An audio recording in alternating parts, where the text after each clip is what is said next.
back to the Southbound Show, everybody. I'm your host, as always, the Big G, Grayson Kepley, and we got some very special guests for you, as always. These guys right here are two of my favorites out there today. They can sing and they can pick, and they are damn good. Allow me to present the Reeves Brothers, Matt and Cole. How y'all doing? Grayson, doing great, brother. Yeah. Thank you for having us. Yes, sir. Thank y'all so much for giving me some of y'all's valuable time. Oh, man, absolutely. This is wonderful. We appreciate you coming out and doing this with us. Yes, sir. I'm glad to be here. Yeah. So, mentioned before the interview, y'all are from all over the place, you said. Yeah. So, where were you both born at? I was born in Corona, California. Corona, California. Yeah. I was born in Gravette, Arkansas. Gravette, Arkansas. We're the world's most local band. I hear you. Yeah. And nationwide, baby. Yeah. That's what I always say. That's what I always say. And y'all have claimed residence on your website and all that in Nevada. Is that correct? Or where y'all claim to be from? And We spent a lot of time, especially musically, in Nevada. You know, I mean, when we started forming the band that we started traveling on the road with. I mean, we played in Arkansas growing up, but both him and I moved to Nevada when we were 18. When he was 18, he moved out there and started disc jockeying for a radio station and playing gigs out there. And then when I was 18, I moved out there and had a house residency at a club called the Maverick in Pahrump, Nevada, which was owned by the same lady that owned the stage shop that our dad worked at. So we kind of started really focusing on music in Nevada. well, you don't hear much about a country music scene in Nevada. And I assume, y'all got to be close to Bakersfield. Is that Yeah. that kind of close? About 4 hours, yeah. 4 or 5 hours, yeah. Well, we all know about the Bakersfield scene and all that, and I see y'all got some of that in y'all's Yeah. music and everything, but y'all might be the only duo that country singers in general that I know that are from Nevada. Is that? Yeah, there's not a massive scene. While we were out there, there was a group call the Rhyolite Sound that they were kind of our peers out there at the time, and another friend of ours, Chris Hears, and we all had us and the Rhyolite Sound, and Chris, I think, were the three that were really pushing the original music a lot.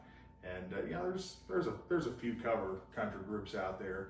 That's basically what our dad did when he was playing. He just played cover songs all night long out there. But yeah, it's a small country music scene for sure. Well, I imagine there's a bunch of ranches out there, obviously, kind of like how there is in a lot of areas out in the West like that. So I'm sure there's a prevalent country music scene.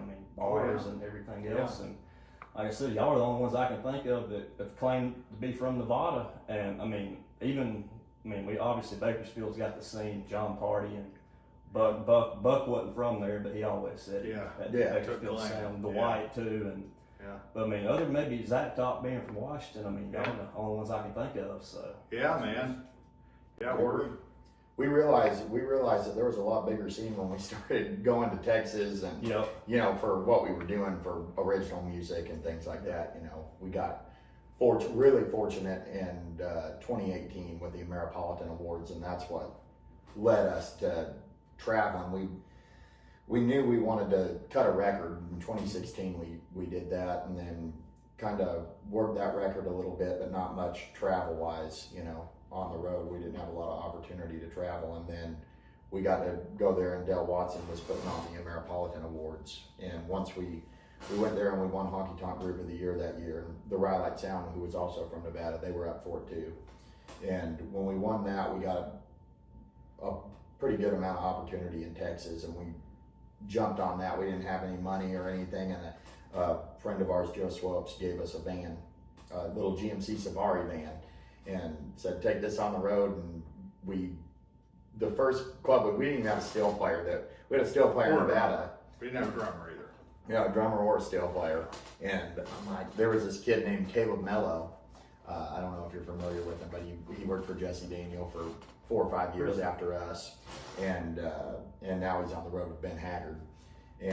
But he was from Porterville, California, which was about 45 minutes to an hour from Bakersfield, and he had just been drilling us on Instagram, with questions, and every live we would do, he'd be on there, and we kind of, honestly felt like, well, he's a young kid and he's just interested in country music, and let's talk to him. So just for entertainment, while we were in the van the first trip, I'd text him and hey man, we're at Broken Spoke, and I'd film FaceTime him and show him the Broken Spoke in Austin, and then he FaceTimed me one night, and he's like, man, I want to play with you guys so bad, you know, and he was 16 at the time.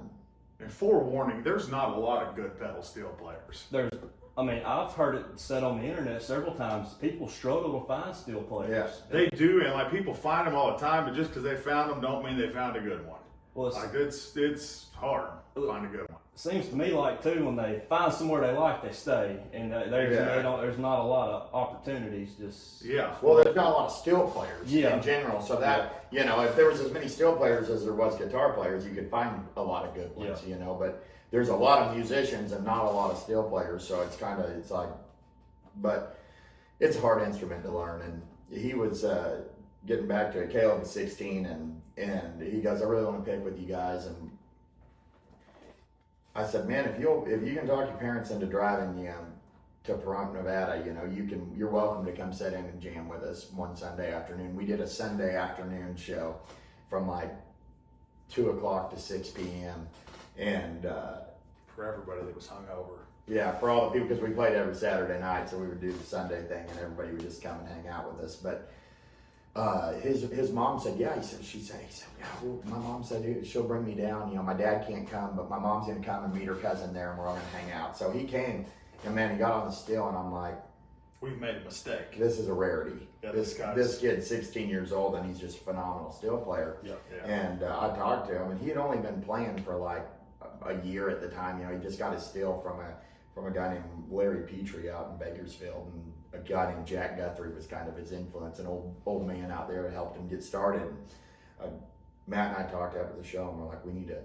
The one Little Reds in Fort Worth, Texas, in Stockyard was owned by a guy, or still is probably, named Craig Copeland, and his wife Jane. And Craig called and he goes, my one stipulation for you guys playing this gig is you have to have a steel player. I don't care if he's good. That's the only time that any gig has ever been like, don't show up unless you have a steel player. And he told us, he said, the guy can be the worst steel player in the world. He doesn't even, as long as there's a steel on the stage and somebody's playing it, I don't care, but there has to be a steel on our stage. And we're like, let's get the kid. We need to ask this kid if he can go with us.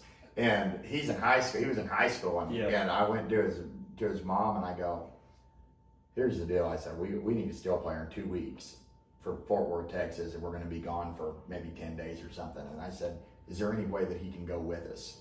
And she goes, I'll have to go home and talk to his dad. And they talked it over, and one of their friends named Mark told him, he goes, this is going to be a perfect opportunity. He's either going to go out and hate it, or he's going to know if he loves it. You need to give him the chance to find out, you know. And they let him go, and it was hilarious because he's 16 years old, and we went out and broke down in Laguna, New Mexico, and had to get towed, and we did all this stuff, and he ended up enjoying it. So his parents let him get homeschooled and go on the road with us. So he got out of public school and started traveling with us, and then ended up moving to Arkansas. We moved back to Arkansas, but that was the start of us traveling and him joining the band. And we had a guy named Kelly Bishop on bass that had been with us for years. And we all just went on the road making no money, and there was weeks where it's like we're calling home to mom, and everybody is like, hey, can you send us $40 for gas? And reaching out to people from other shows, you know, hey, you said you'd throw us a hotel room if we ever got in need. We're in need, you know, and they'd put us up at a Days Inn somewhere in the middle of nowhere. But he had a heck of a first experience, it sounds like. Oh yeah. So mentioned y'all's dad before. I know y'all grew up kind of around the music scene, around the bar. I know your dad played some bars and all that stuff. So tell me, what was that like? What growing up around that scene like? Man, that scene was fun. It seemed very normal at the time. Looking back, it was not normal at all. Our dad was living in Arkansas. He had moved there in 92, I think, or 93 to retire from, he had been in Los Angeles working since 65 in the music business. And so in 93, he moved back to Arkansas, he retired, and after about probably 5 or 6 years, he hated it. He was like, I need to do something. And so a friend of his named Jan Jensen, she bought a bar called the Stage Stop, and she called him and she said, you know, Jack, there's nobody coming to the club, and I really need you to come down here because I think you can draw a crowd. And I can remember being a kid, like I remember him being on the phone with her, and then the next day we were moving.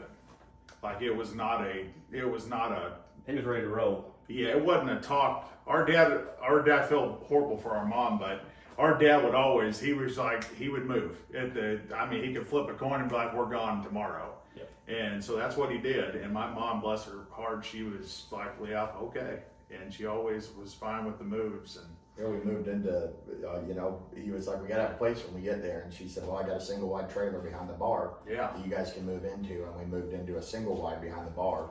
And our dad had, told her, he said, if I'm going to play every night, I want the kids to be able to be at the bar every night because I'm not going to hire a babysitter every night for them. And she was like, well, that's fine because I can get Sue, our mom, a job waiting tables at the restaurant inside of there while you work. And the boys can just sit in the back there. So you don't have to have a babysitter. They can just be in the bar and Sue can keep an eye on them and, you can watch them from the stage. And so we were in that bar 5 nights a week with our dad until our mom would get off at midnight and then she'd take us, the 50 feet walk back to our little single wide there for the first 8 months that we lived there.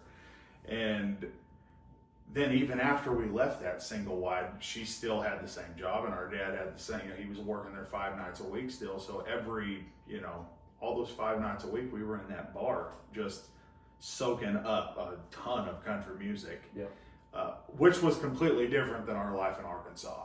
Because our dad, he was not playing. He wasn't, it was a complete 180 of the life that we had in Arkansas. It was pretty normal how we were living in Arkansas, and then we just got shoved into we're, living with a bar singer now and honky-tonking every night with them. That's a pretty cool story. And I also heard another story that your dad had a little incident with George Jones. Yeah, our dad did have a he had quite an incident from what I was told. Yeah. He what year was it? 83, they put on a show in San Antonio with George Jones and Jerry Lee Lewis, and then there was a band that came on that Dave, somebody that was local to San Antonio, and he opened the show, and then a girl named Tiffany, she was a pop singer in the 80s that had a song called I Think We're Alone Now. And at the time she was doing country music and she was like 10 or 11 years old. And my dad had met her because he was friends with her stepdad and, he wanted her to come in and he started getting her up. So when they called for San Antonio, he goes, well, we'll come to San Antonio and open for George Jones and Jerry Lee. And I'll bring this girl out and she can open for me and then I'll go on and then Jerry Lee and George can go on. And they flew in and Jerry Lee Lewis had blown his stomach out, basically, partying. I heard he was put in the hospital. Yeah. Or something, they thought he was going to die. Yep. And I think, some intestinal problem from drinking and drugs. Partying and, when they got there, so Jerry Lee had been cut off the show. He couldn't do it. And my dad said they got there and he said the place, I've got a flyer somewhere from the show, but the place was packed. I think there was 4,500 people there. And they got out there and my dad said, we did our show and the show ends and there was no George Jones. I mean, the bus was there with the guys in the band. And all the Jones boys were there. Yeah, all the Jones boys were there. George Jones. And my dad said, I've got the newspaper too from San Antonio where I guess George Jones's band got out. And my dad said they started doing some George Jones songs. And he said everybody started screaming, we want George, and booing the band. Well, the band walked off the stage and the show promoter said, hey, do you know any George Jones songs? And my dad said, yeah, I know them all.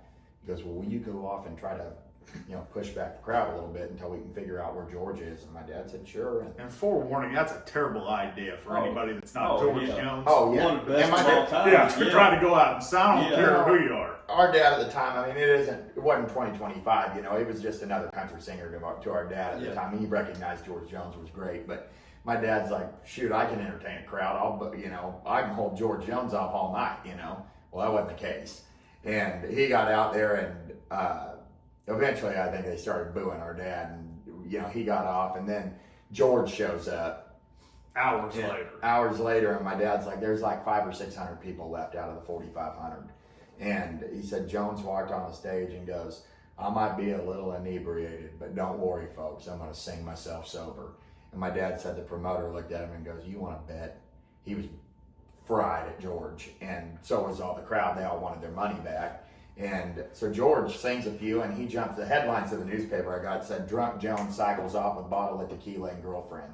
So he had his Harley in a trailer on his bus and pulled his Harley out, and I guess had a bottle of tequila with him. And the girl jumped on the back. This girl jumped on the back of his Harley, and he just drove off into the night.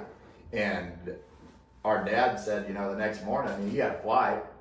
He goes, "I'm trying to get our money so we can fly back to LA." And he said that they had a big meeting at the San Antonio Spurs Arena. And he said there was press there and all the people putting on the show. And he walked in, and my dad said, "Hey, I'm not a part of this. I'm just here to get my money." And they said, "Well, we can't give anybody any money until we figure out why George Jones wasn't on time last night." My dad said, "Well, he was drunk. He didn't want to play. That's as simple as that. Give us our money." And it was a whole deal. And my dad quoted in a newspaper. He said, "I'll never play with George Jones again as long as I live." And he was embarrassed about it. And George Jones never asked him to play anyway. So he never was going to do. Can you imagine if that went down today, the hell that would have caused? Oh man. No. I mean, they would have fried. They fried him back then and tried to ruin his career. Yeah, people forget that now. Yeah. People act like how cool it was, but there was a whole lot of pissed off people. Yeah, it wasn't there as cool back then as Yeah. people think it was now. When you save your money up for a concert ticket, Yeah. you show up and the guy never comes out. I mean, Yeah. where'd you say it was at, Texas? Yeah, I mean, you San got Antonio. somebody been working on a ranch all summer, Right. sweating and about half dead, and We're gonna they see just George like, Jones tonight. I just want to go drink some whiskey and listen to George Yeah. Jones, and now he's, Yeah. he's the possum. No Shell Yeah. Jones living up to his Yeah. moniker. And just, Yeah, absolutely. Yeah, I mean, after he got sober, I think he was embarrassed by that. Oh yeah, he spent the rest of his career trying to Yeah. rectify it and fix Yeah. it and Yeah, apologize. make it a joke and Yeah. He wrote a song about it. Exactly. And just Yeah, talk crap on stage about Yeah. it. And it's just Yeah. one of those deals that it is, man. yeah, I mean, at least he came around and lived a Yeah, long he did. life. And Absolutely. Yeah. he got all those good tunes. I'm gonna mention your dad playing in bars. Y'all grew up around bars, so who were his influences, and how did that kind of segue over to y'all? I know you mentioned in some other stuff that he would play some older songs, some Jimmy Rogers and Oh, some yeah. people like that. But just tell me about that and his influences and. Our dad's influences, I don't think, honestly, influenced us very much. Because our dad was a top 40 country band, basically. So, he was doing Merle Haggard. He started in 65. And he was doing Merle Haggard, George Jones, anything that was top 40, Conway Twitty and Paycheck, which are the guys that we love. But our dad could sit there and listen to Hank Snow and Roy Acuff. Real old stuff. Oh, Eddie Arnold, Eddie Bing Crosby, Arnold, or yeah. Nat King Cole. He thought all those guys were. That was really his. in the '50s rock. Yeah. He loved, that was his era. He was a teenager, when Elvis came along. He met Elvis and Really? and so, yeah, in fact, Cole just he was dating a girl that was friends with Elvis. And our whole life, our dad said that she was dating Elvis, but she wasn't. Yeah. We just I found think that out. Yeah, Jealous that Elvis. Elvis knew Yeah. her. Yeah. Yeah. And, I mean, he's a little jealous of the king. Exactly. Yeah. Yeah. That's what it sounds Yeah. like to me. Well, why are you calling him the king? yeah. She She wrote Cole out of the blue. She had written our dad's Facebook page about 6 months ago. And she's like 87 now. And Yeah. our dad's told us his story our whole life. Yeah. But we never knew who the woman was. Yeah, No. now you can confirm it kind of too. Yeah, It's Yeah, like, it was yeah, it story happened. happens. Yeah. People tell stories. Our Yeah. dad never was known to be a liar, but Yeah. stories get twisted. Bigger and But bigger. Yep. She Yeah. made it sound bigger than he did. She was like, Elvis was just, falling over all over your dad that night. That he had watched him. Our dad was a boxer, and he had been boxing in Memphis before Elvis was famous, and Elvis had seen him. And our dad, he was in the Golden Gloves, and he had won all those fights in Memphis, and so he was a big deal to Elvis. Yeah. And she had written Cole. Yeah, She her- was like, he was just hanging all over your And her dad. brother was like, he said, "Oh yeah, her brother was a guitar player." They got this ticket in to see Elvis because she had told my dad, she goes, "You got to go see Elvis." And my dad's like, "I don't want any part of it. I'm watching this guy. I don't like his music. Don't like anything about him." And she goes, "Well, you have to come." My dad goes, I'm not going to go to I'm not buying a ticket to go see Elvis." And she goes, well, Webb Pierce is on the show. And that was my dad's favorite country singer as a kid, was Webb Pierce. And my dad goes, well, if you can get me in, I'll go because Webb Pierce is on the show. And it was Jim Ed Brown, Maxine and Bonnie Brown, his sisters, and Wanda Jackson, Elvis, and Webb Pierce. Webb Pierce was the headliner. And Elvis opened the show. And my dad goes, we got there, and he's like, you know, the second Elvis came out on stage, I was like, this is the coolest dude in the world, you know? And he goes, after, you know, he said, I played it off, and we went backstage because the girl my dad was dating knew Elvis, and her brother was Jim Ed Brown, the Browns guitar player. And my dad said, you know, he got back there, and he said, we walked in, and Elvis goes, you're Jackie Reeves. I watched you fight this year in Memphis at the Golden Gloves. You won the tournament. My dad said, yeah, I did. And my dad said, we got talking, and he said, I told him, I said, man, I love your clothes. You got the coolest clothes I've ever seen. And he goes, well, I'll tell you what, if you'll go to the Louisiana hayride with me, we leave in the morning. And if you'll go to Shreveport, Louisiana with me and start helping me learn how to box, he goes, you can wear my whole closet. He's like, anything I got's yours.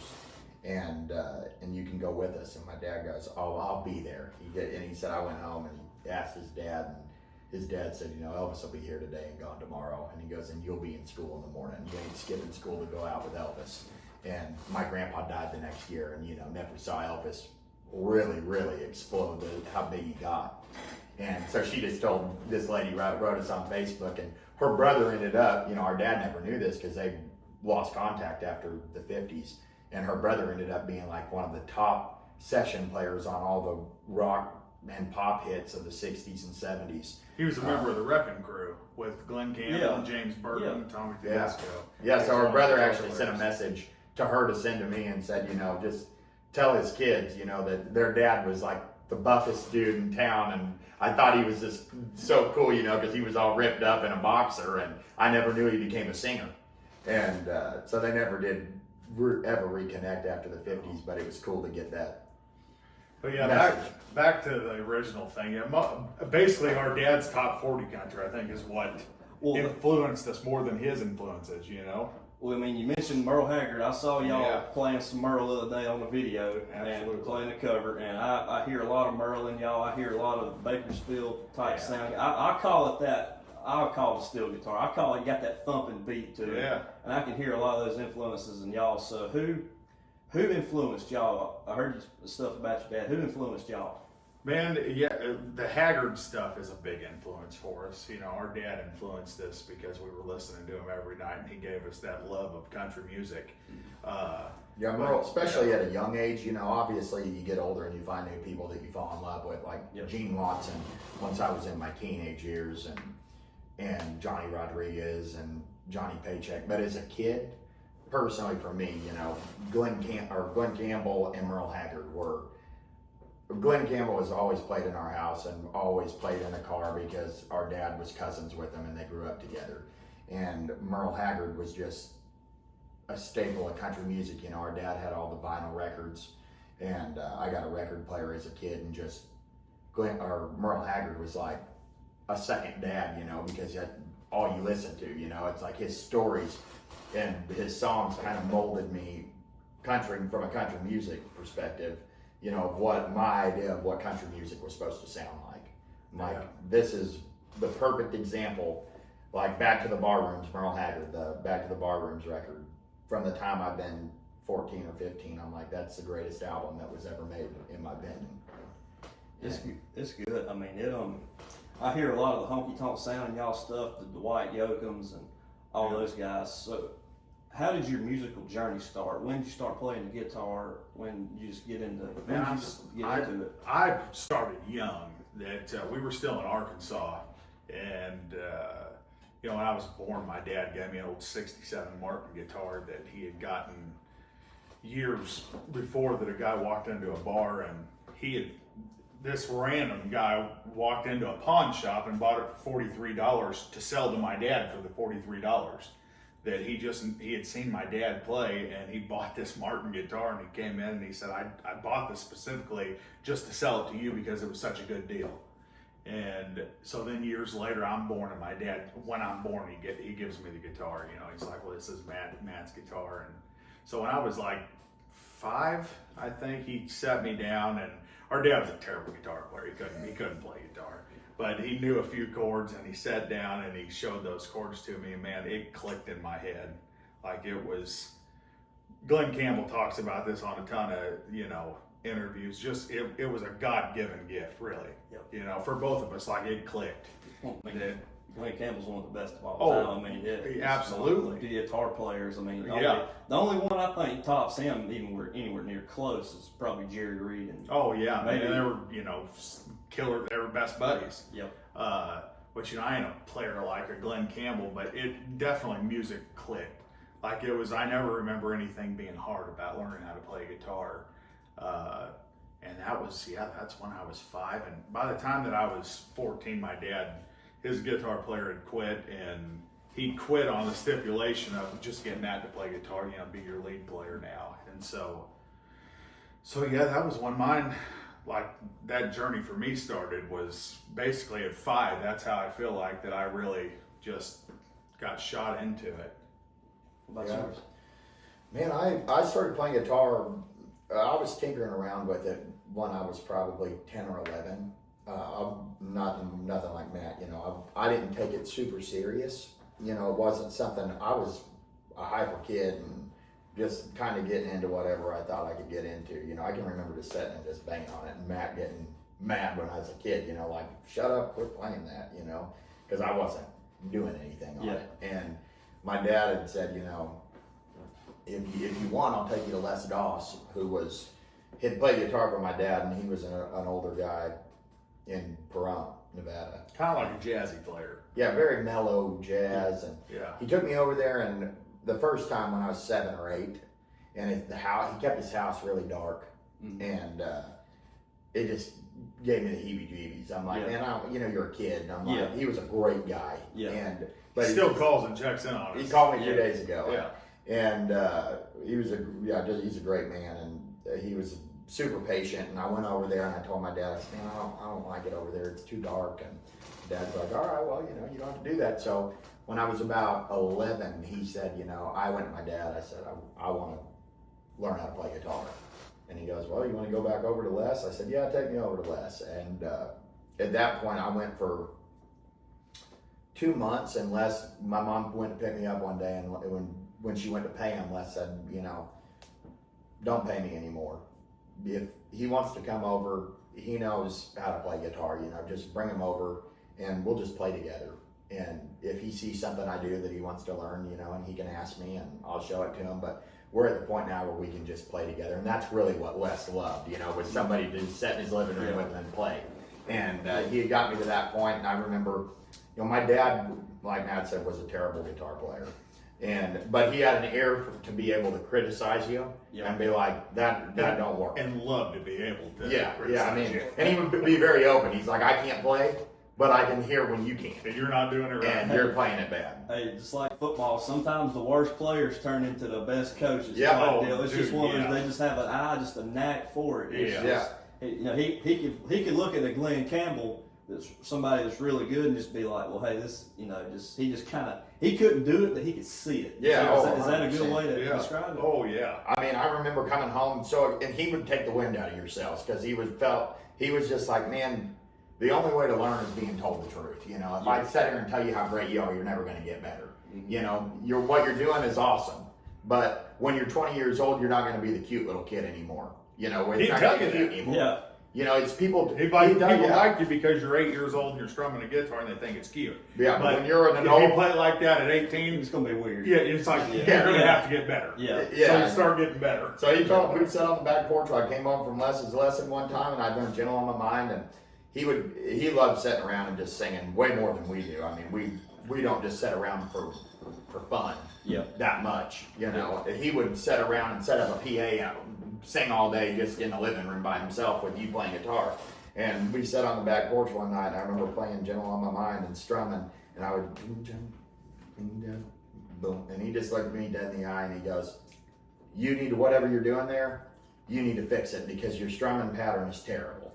And I'm like, oh, that's all I know how to do. He's like, just keep your hand moving, And so that was kind of like an eye opener. And then I kind of gave up guitar, you know, through my teenage, not give it up, I played all the time, but I didn't improve very much, is what I should say. And I went out, I was training to box, and I had flown out to train for a fight that was going to be in Tulsa, Oklahoma, but my trainer was in Nevada.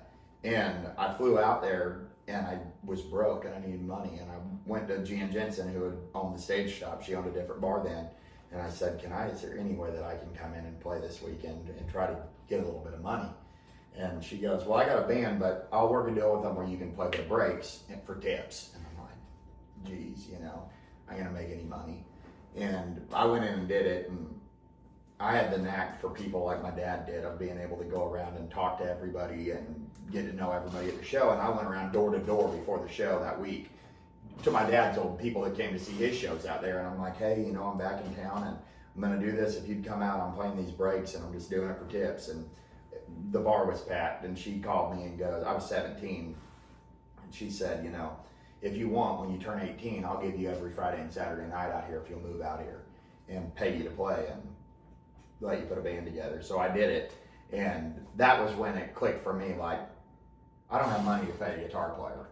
I got to get a bass player and a drummer, and I'm going to have to learn how to play something on this guitar that's not just strumming. Pull your weight. And yeah. Yep. So I went to Matt before I left. I'm like, hey, can you teach me the lead to guitars and Cadillacs? And Matt was kind of like, yeah, you know, whatever. He wasn't that into it. And I'm like, well, I got to learn how to play something for this.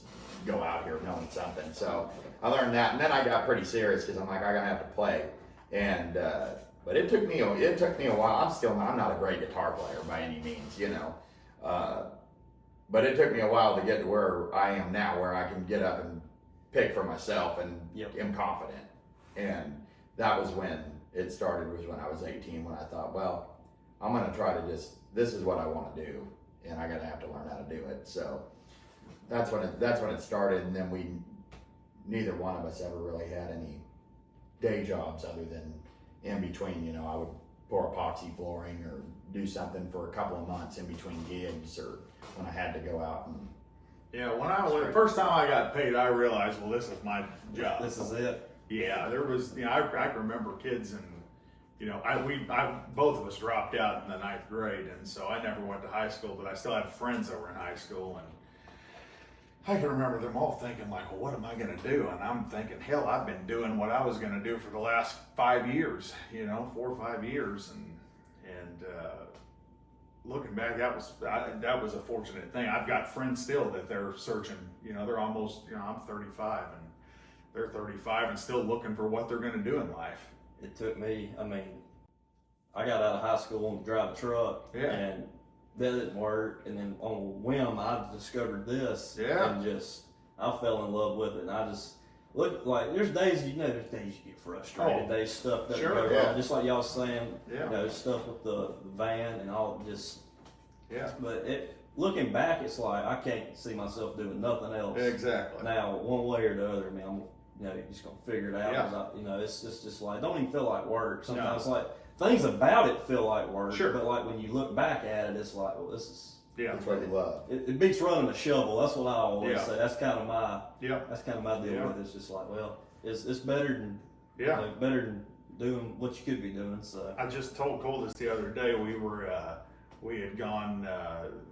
on the East Coast, and I mean we had to wake up at 2 a.m, and we had to take the flight up there to New York, and then we had a 2-hour drive when we got there, and then we were supposed to have a sound check at a certain time, and the sound guy didn't get there for 2 hours past that, and so, you know, we could have been sleeping. And then we had to do the show, drive 2 hours back, and check into a hotel for an hour, and then drive the car back and go to the airport, fly back. And so by the time that we finally went to sleep, I'd been up 40 hours straight. And I told Cole, I was like, that is what I got paid to do. Yep. The 90 minutes that I got, you know, that I had to go up there and pick and sing, that I didn't get paid for that. Mm-hmm. I was having a good time doing that. Yep. But everything else that I wasn't having a good time, that 40 hours of sleep that I missed out on, yep. and having to wait 2 hours for a sound guy that, you know, hated our guts. You know, that's what I got paid for. Like this right here is fun. In my case, it's the editing. That's when it's like, well, this is the part that ain't as fun, but it's like you got to do it, and then when you get a chance to look back at it, it's like, well, that's the you can't do one without the other. It's just like when y'all do an album. I mean, I'm sure it can be time constrained, and write and go in the studio and all that. But when you get done, you get to listen to it. It's like, there it is. That's what it's all about right there. So what, mentioned playing shows, what was y'all's first, we're going to get into the forming the band and everything. So what was y'all's first time playing on stage? Like, what was that like? Because I know how my first podcast went. I was nervous. And what was y'all's first time playing live?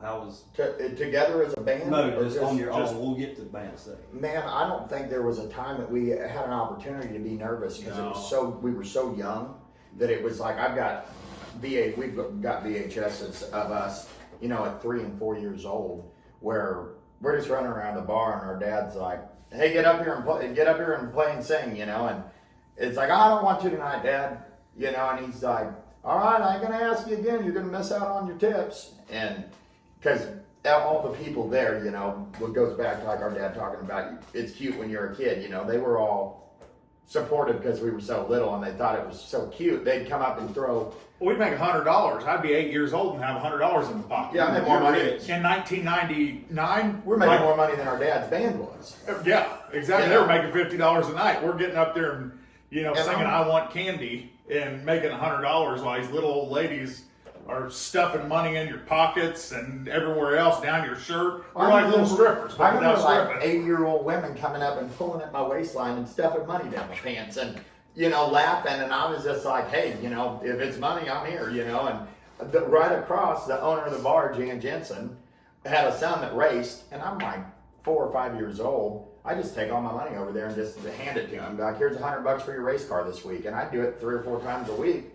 And so he painted my name on the hood of his car, sponsored by Cole Reeves. He raced stock cars, modified, like the modified. I got a buddy that does it. Yeah. And he, traveled around with his race car, and I was on the front of his hood, sponsored by Cole Reeves. And I was 4 years old, and I wasn't there. I was like looking forward. Okay, well, if I can get down here, I can give him $100. And he'd tell me what I bought on his way. Hey, you know, you spent $100 out of my radiator that I had to replace this week, you know, and he'd let me help him take tires off. And it was just what we did, you know. It was fun for us. There was never a point when it was nervous. There was anything. There was never any nerves. It was just, we could have got on stage and laid down and fallen asleep. Yeah. You know, up there. There was never any nerve. Even now. We were playing at the local the other night, and probably 30 minutes we went up there without ever singing a song. And we were just, you know, talking and laughing and having fun. And one of the workers there, a guy named Robert, came up and he said, "Man, this is like the Rat Pack." He's like, you guys just sat up here 30 minutes just bullshitting, like nobody else in Nashville is going to do that. Yeah. Because everybody else would be like, "Oh man, these people came out here to hear them sing." Yeah. But a lot of times people don't just come out to hear you sing. They come out to hear you do this. Shut up. Just bullshit with it. Yeah, I've learned it, you know, I learned it at an early age. There was nothing, if my dad was going to chew out his bass player about missing a note, he's going to do it over the microphone. It's like, people don't want to see you turn around and sit and talk to your band for 5 minutes. Yep. You can do that. But do it over, hey, we're getting ready to do a song, y'all are going to have to wait 1 second because I got to tell them how to play this thing, you know? We ain't played it before together. Because you're not going to fool anybody if you don't know a song, you know? But the crowd, you can turn it into something that the crowd feels that they're a part of and thinks it's funny. You turn it into humor versus embarrassing yourself. You know, hey, we're going to mess this one up bad, guys. Instead of faking your way through it. And it's like, that's our big deal. It's like, you know, between songs or whatever, we don't do it out on the road because it's a show on the road, you know. And we'll change guys that know the songs. Yeah, and we'll change a set list around because we've always been terrible at following a set list. But, you know, playing locally, I'm not going to read something off a phone or have a set list. It's like, hey, we're going to call this song, and the bass player might not know it, and I might not know it, you know, whatever. But just keeping the crowd engaged has always been, I think, at the forefront of what we were doing, you know, it's trying to, I look at myself way more is somebody that tries to entertain it versus perform well. Well, I mean, people want to go have a good time. I mean, Yeah. that is, you know, you can just go, yeah, all that, but it's like Absolutely. people get into it. I mean, that's when you really build some fans. Yeah. Yeah. It's just like, man, you know, these guys are funny. They're cutting up. Yeah. I mean, it's just And just getting done with the show and talking to people. yeah. Yeah. You know, and asking them where they're from and visiting with them. And It's funny because I listen to old Johnny Cash records, and the best part of a lot of those live things is I'd rather hear him talk. Yeah. You know, I'd rather listen to Johnny Cash tell me a story than sing me a song. My favorite's when he's like, I don't know nothing about this water y'all got in San Quentin. Exactly. This freaking yellow, it's like piss. Uh-huh. Like that was the funniest part of it. Yeah, Absolutely. It's like, That's yeah. the best parts of those recordings is when he's talking to the prisoners. Yep. Yeah. It's just one of those things like about talking crap about the warden. Yeah. It's just the whole deal is hilarious. Yeah, it is. So when did y'all decide to get together and form the Reeves Brothers? What was that decision like? the end of Well- 2013. Yeah, we were. I was out. Cole and I had separate bands. Cole was out in Pahrump, Nevada, playing, and I was in Arkansas at that time. And I had a guy named Nate Long who was my drummer, and Cole had a bass player named Kelly Bishop, and Cole and I each had the same manager. It was a guy named Stephen Martinez, he's like a brother of ours. And Stephen was taking 15% of both of our monies, and Cole was starting to get homesick out in Nevada, so he was coming home to Arkansas. And Steven was out on the road with me, and he's like, man, you and Cole should just, start the Reeves Brothers. And we were like, we are not starting that. Like, we have no want to do that. And he was like, man, he was the one responsible for us getting together. And he just kept hard selling it. He's like, man, if you can start this band, you won't have to both pay me 15%. You just, he was like, He I'll honestly take a pay cut. he made a lot less money because we were working a lot more. Yeah, he's like, I'll take a pay cut because I think you guys will I think the crowds will like you guys better together.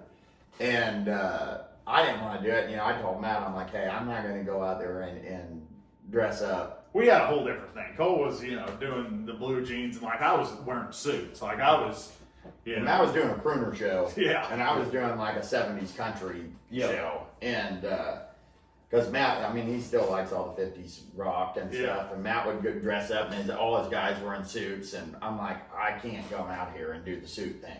I'm like, I was more so then than I am now about the whole outlaw country thing. I was like,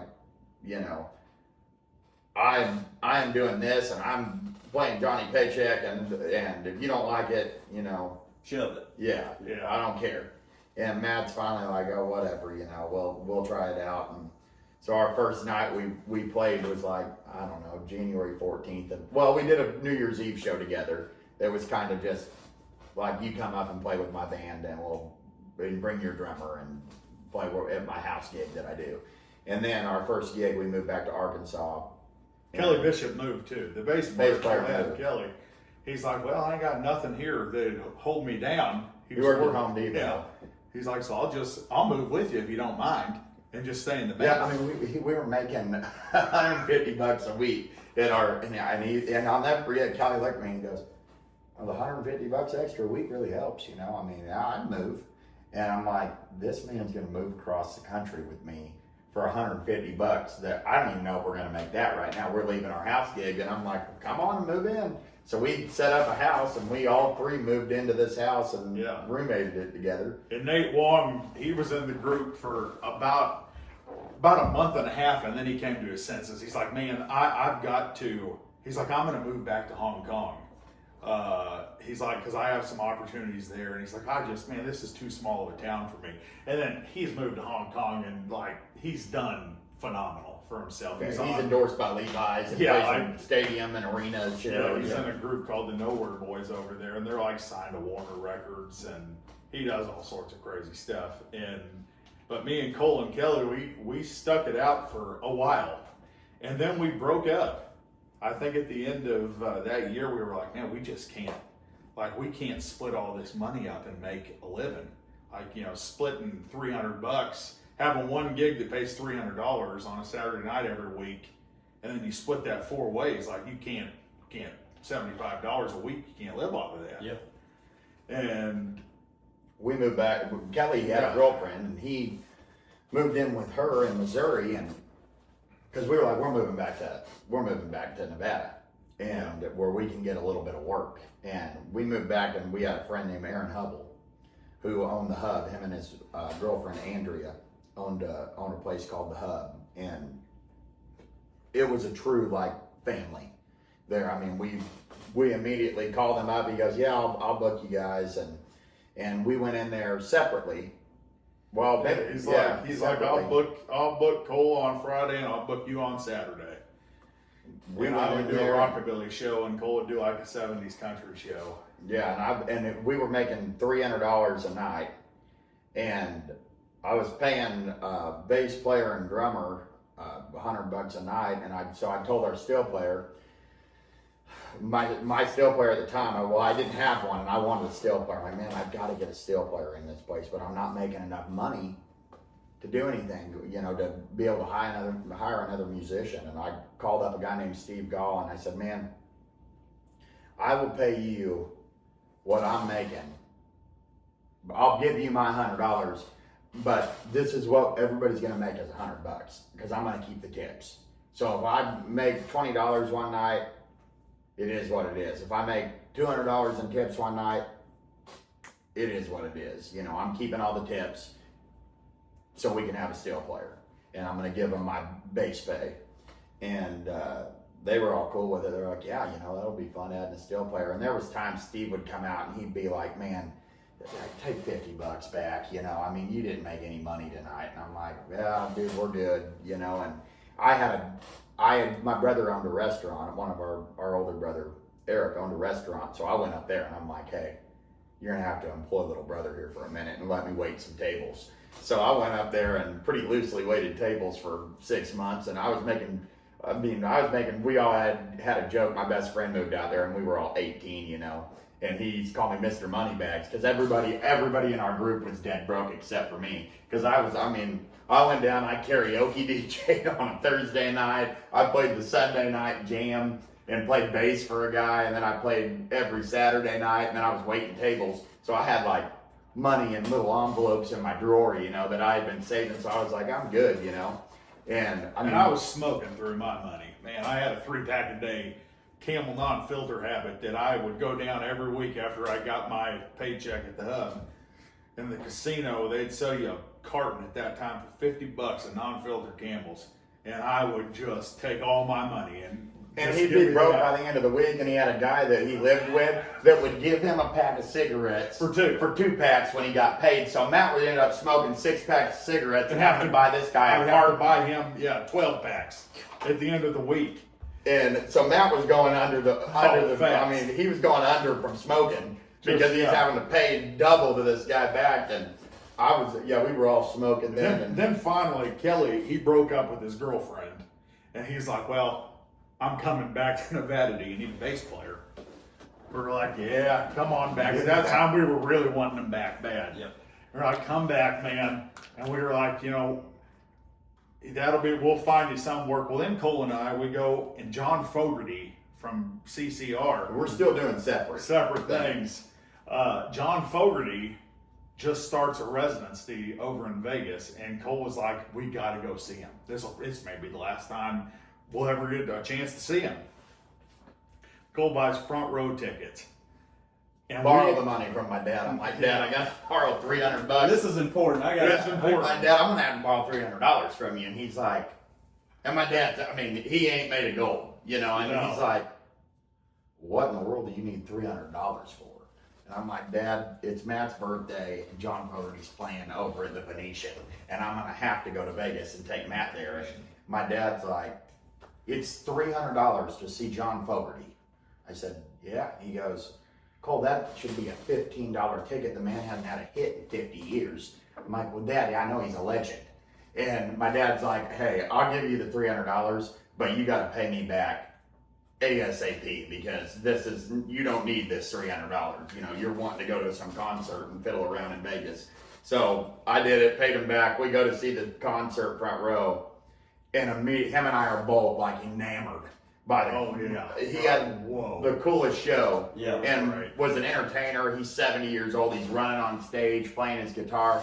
And on the way home, we're like, we can do that. We got to get the band back together. It was a Blues Brothers moment. We were like, we have got to get the band back together. So we called Kelly Bishop, who was already moving out. He's already moving, and we're like, we are getting the Reeves Brothers back together. And you're our OG bass man.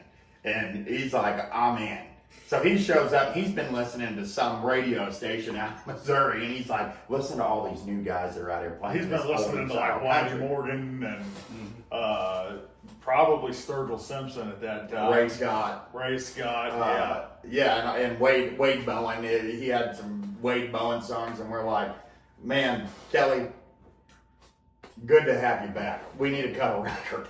So we go in and we cut a record in Vegas, and we're like, man, we're gonna have to start, getting some gigs. And we never played any originals at the shows back ever. then. I mean, we didn't have a drummer ever. Yeah, when we get a drummer, we couldn't because, you're paying them $100 and it's a one-off show. It's like, and we're playing 4-hour shows every night, 4 and 5 hour shows. It was like, well, these guys aren't gonna learn. We had 10 songs on the record. I'm like, let's do cover songs. So that was kind of. And looking back, a whole lot of the drummers that we had didn't have the ability to learn. No, even the simple songs we were playing, they just weren't very good. No, they were, just pick up little local drummers that were, probably not even a lot of them weren't country music lovers either. They were just like, hey, we got a drummer's number, let's call them up and see if they'll drum for us. Yeah. And but Kelly moved back to Arkansas with us, and that's when Caleb Mello joined the band there in 2018. And Caleb moved too. Caleb moved, and we all went back to Arkansas. And then we were traveling more at that point, and then our uncle Joe passed away, and his son. This is what led us to moving here. Was his son had written a song called "Made in America" for Toby Keith. Yeah. And he was in a country duo called Blue County that was out on tour with Keith Urban and a bunch of people back in the 2004, 2005. And they were signed to Kirk Records, so he knew a bunch of people here, and we hadn't talked to him in 10 years. And because he's an actor too, he was on the soap operas at the time called General Hospital, so he was always in LA doing stuff, and we just, not like we lost contact, we just hadn't talked to him. And we showed up at our Uncle Joe's funeral, and he'd been following us on Instagram, and I wish he was here because you would know, like, he was like, what in the world is going on? He's been watching us do lives and do Haggard tunes and play these little weird bars, and he's like, what you guys are doing, there's not a lot of people out doing this. He's like, you guys are like traveling in a 2001 Cadillac DeVille with 5 guys going and playing these shows, And he's like, I think this is interesting. He's like, so after the service, the next morning we all ate breakfast and we were all leaving back to where we were from. And he goes, hey, I'm talking to my wife, and would you guys be cool with me coming out on the road with you guys for a trip and just videoing what you guys do and seeing what I can do with it? And he's like, man, it might be something cool can come out of it. And I'm like, yeah, come out with us, And I'm like, we're talking like this dude ain't going anywhere with us. Like ain't no way. This guy is LA, Los Angeles, California. He ain't gonna, there's no way he could make it with us for a week out on the road with the places we're staying at. And I'm like, this guy's probably staying in like Ritz Marriott's. He's staying in Marriott on Ric Flair. We're over Motel 6 where they leave the light on for you. Yeah. And so he calls me like a couple months go by, and I hadn't heard from him, and he calls me up. We're in Dayton, Texas with Kevin Skurla where we cut the last Honky Tonk record. And we're hanging out, recording, and visiting with Kevin, and I get a call, and I'm like, man, Greg's calling. I go outside, and I'm like, hey, man, what's up? And hey, I saw you guys post you guys are going to Arizona in like 2 weeks or whatever, doing a week-long run of shows out there. I said, yeah. He goes, do you mind if I jump in and go, like, come do this thing and video you? And I'm like, you got to be kidding me. I'm like, yeah. I said, I'm going to let you know right now, you're probably going to want to get your own hotel room because we don't stay at nice places. And he goes, oh no, buddy, I'm along for the ride. And I'm like, okay, dude. I was like, there's going to be some places that are, I mean, probably not clean, and like, this is how we got to roll it right now. And he's like, oh, dude, no, I'm in. And I'm like, fair enough. So he shows up to our parents' double wide out in Nevada, where we all meet, congregate at to leave, and we had supposed to have a truck rented. Enterprise is like, no, these people are keeping the truck another week. And Matt's like, well, you know, we reserved the truck for this reason. He said, well, we can't do anything. It was full blown the scene from Seinfeld where they're like, well, you don't understand how car rentals work. And I was like, you don't understand how car rentals work. Like, I made the reservation, which means you reserved the car. This book, like, it should be here. Yeah, it's not. I booked it. Somebody give me a truck. Yeah, it's like, you're not understanding how it works. Like, I made the reservation and you took my reservation. Now you're like, there ain't no cars here at this point. Listen, the Chevrolets aren't taking me to Phoenix with my guitar amp and my gear. So Matt, we had driven there in his 01 Cadillac DeVille that the whole front end had been knocked off because he hit a deer. And a deer hit me. A deer hit him. Yeah. Like, I didn't hit the deer. It hit me. So they love them headlights. Yeah, they love them. Yeah. Our cousin rolls up in his like cool little Jeep, and he's like, "Oh, like, what's up?" And he's like, "Where's the car we're taking? Where's the truck that you guys are going in?" I'm like, "You're looking at the truck we're taking." It's like it's Cadillac. It's Cadillac. And he's like, "Oh my God! Wow, okay." So damn near showed up expecting a tour bus. Yeah. He's like, the Cadillac had no AC. I know. And I'm like, it's summertime in Nevada. So I see it as an opportunity because he's rented his Jeep that he's driving himself to Phoenix, and I'm like, man, you mind if I jump in with you and we catch up? So the only negative side of that was I couldn't smoke in the Jeep. Yeah. You know, I could smoke in the Cadillac. Yeah. And I'm like, I'm going to sacrifice smoking a couple hours to ride in this Jeep. And so I rode in the Jeep, and the next stop we got off, and I got in the Cadillac, and Kelly rode in the Jeep, and we're like, yeah, man, get in there and cool off. So we got to that deal, and once he was out with us, he's like, I got to go out on more stuff with you guys. And the next run, we did this weird show in Terlingua, Texas, and Terlingua was enough where he felt sorry enough for us to be like, listen, I think I need to get you up with a friend of mine named Joey G. He's like, Joey G is Justin Moore's one of his managers. Yeah. And he's like, I think that there might be an opportunity for Justin's manager to want to manage you. And he's like, I'm going to have him come out to this showcase. We'll set up in Nashville. And so he comes out there and he's like, yeah, man, you know, I would be interested in managing him. He's like, I really don't want to just fully manage him, though. He's like, would you be interested in, like, co-managing him with me? And so our cousin was like, well, I hadn't thought of that, but yeah. He's like, he's like, I've been doing it kind of anyways on the road with him. And maybe 3 days later, they called us and they're like, you know, Justin's got these 14 dates, and you know, the first one is the Pensacola Base Center, and it's a big arena down there. You know, what the Reeves Brothers want to open up the show, and so we were like, yeah. So he immediately took us from like these little bitty like bars. Yeah, this was like the week before we had played like a 50-seat, you know, cap venue. Yeah. And then we roll up and we get into this place and they're like, so where's your merch truck at? And we're like, we've got Scott is holding the tote with our merch. Right. Yeah. He's like, you're looking at it. This is our merch truck. Which we didn't need any more than that because we sold about 2 t-shirts. We didn't sell nothing. But I was like, living large. Man, we showed up and I looked around. The first thing that hit me is I'm like, I'm playing in a venue that a semi truck is parked inside of.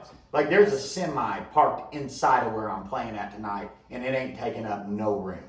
Like it's just parked behind the stage. You couldn't have put, you know, all the tires from a semi truck in some of the venues we were playing in Nevada. I'm like, wow, man, this is real, you know.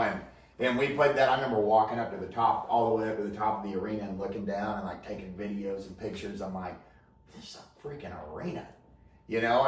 And we played the show, and I remember getting on stage, you know, feeling like, I had met a guy before the show, and I'm like, I mean, I'm just gonna make this like it's a honky tonk, and I'm gonna single this guy out, and I'm gonna talk to him from the stage like I would if I was at the Hub in Pahrump, and I did, you know, and they all thought that was, you know, special. They're like, man, you were interacting with the crowd, and the guy, you know, after the show, he was friends with Justin. He came up, he's like, oh my gosh, you know, you said hello to me and visited to me from the stage, and Granger Smith came on after us, and then Justin came on.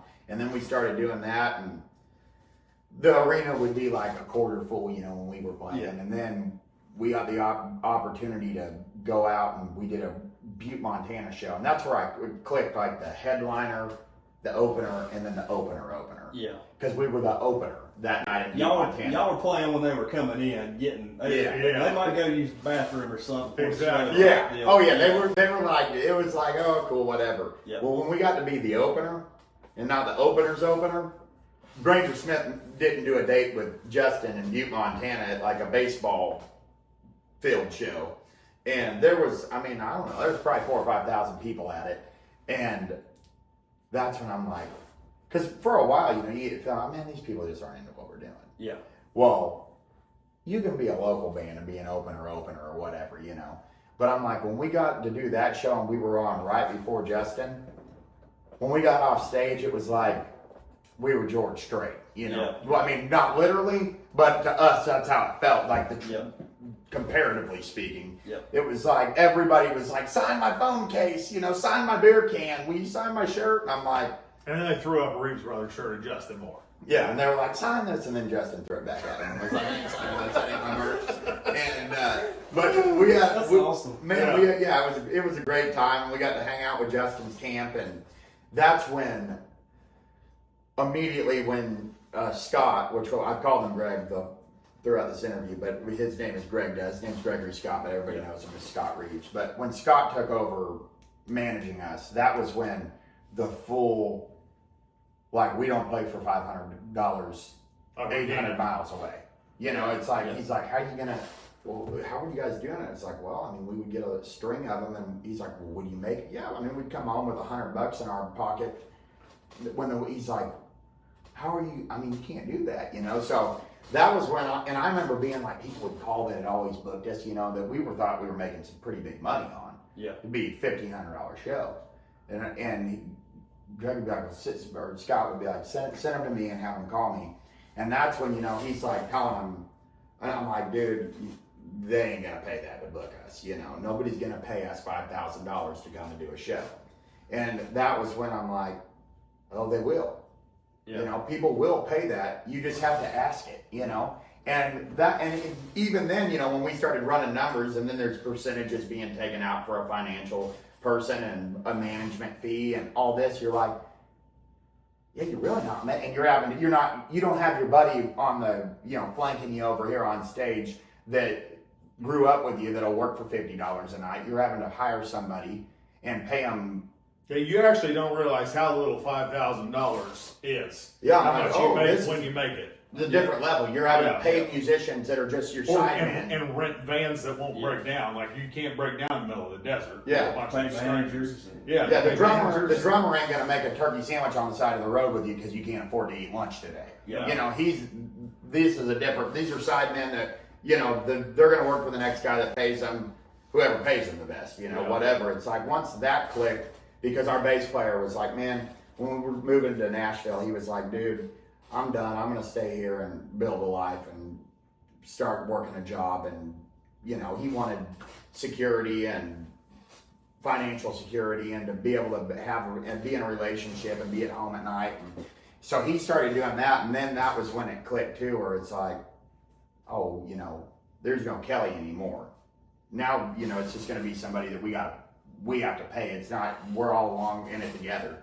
And Which our bass player we got now is the closest person in our yeah, band. yeah, Derek Whiteside is like, Yeah. you know, he is the type of guy. He's the one guy that if we were like, Derek, man, we've got to go down here and they're not paying us $1, he'd be like, yeah, man, I'll go with you. Yeah, I'll jump in because I believe in it. you He's know? along for the ride. Yeah, he's Right. along for the ride. that He's he's riding and dying. Yeah, and he's like, man, I have a good time on the road, and we all, you know, we love Derek, and Derek loves us, and he's a phenomenal bass player. So we have fun. You know, he's like the closest where it's like we're back on, like we feel like we're all in a group together. Like we hang out. If we go somewhere, Derek jumps in with us. You know, and we're all together and laughing and having fun.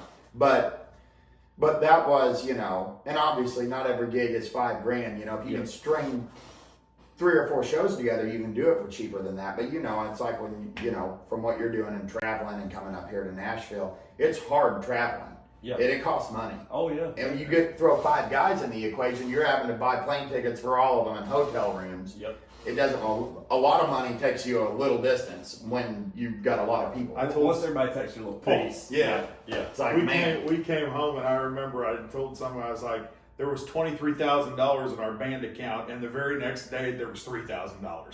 $20,000, and none of the 20 went to us. Yeah, y'all ain't even touched it. No, it's just getting. Yeah, I was like, I was like, whoa, that happened fast, man.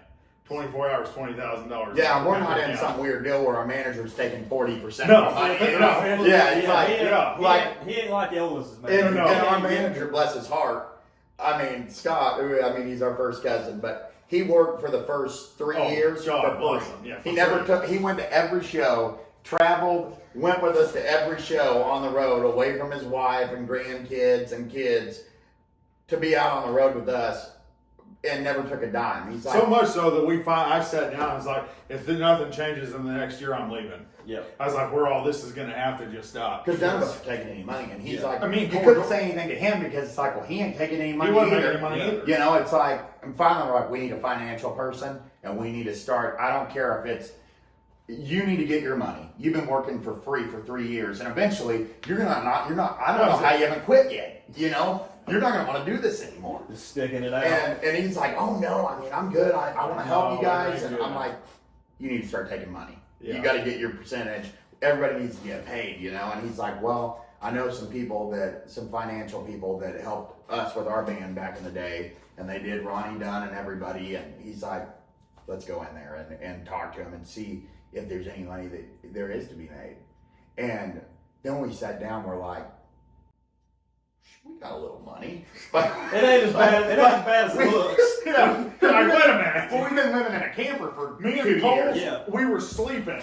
Like, literally, I could read, this is how, there was 2 little twin beds. Wasn't much, there was 24 inches. Yeah, it was I took a tape measure in our nightstand, it was 24 inches. Yeah. And that's where our twin beds met. It made the back of a camper where a full-size bed would go. Yeah. We had 2 twins. And we talked for a year like, I'm going to move out of this place, you know, if things don't get better. I mean, realistically, maybe we never would have, because we're so stupid that we don't think we can do anything else. Yeah. But the reality of it was it was getting old, you know, and I'm like, man, I'm stupid, but I ain't stupid enough to not know I can go back to Arkansas and like do something or play music even there and make money every weekend.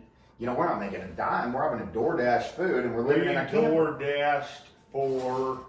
DoorDash's the only other job I've ever had other than music, because I had to. When our cousin Emily, she was like fooling around with it one weekend, and she's like, oh my God, I went out and DoorDash and made, she was like, I made $14. And we were like, wait a minute. Between, like, we'll just go to get a drink or something at Sonic, and we'll like DoorDash for an hour, and we'll make up enough money to go get us drinks and a snack.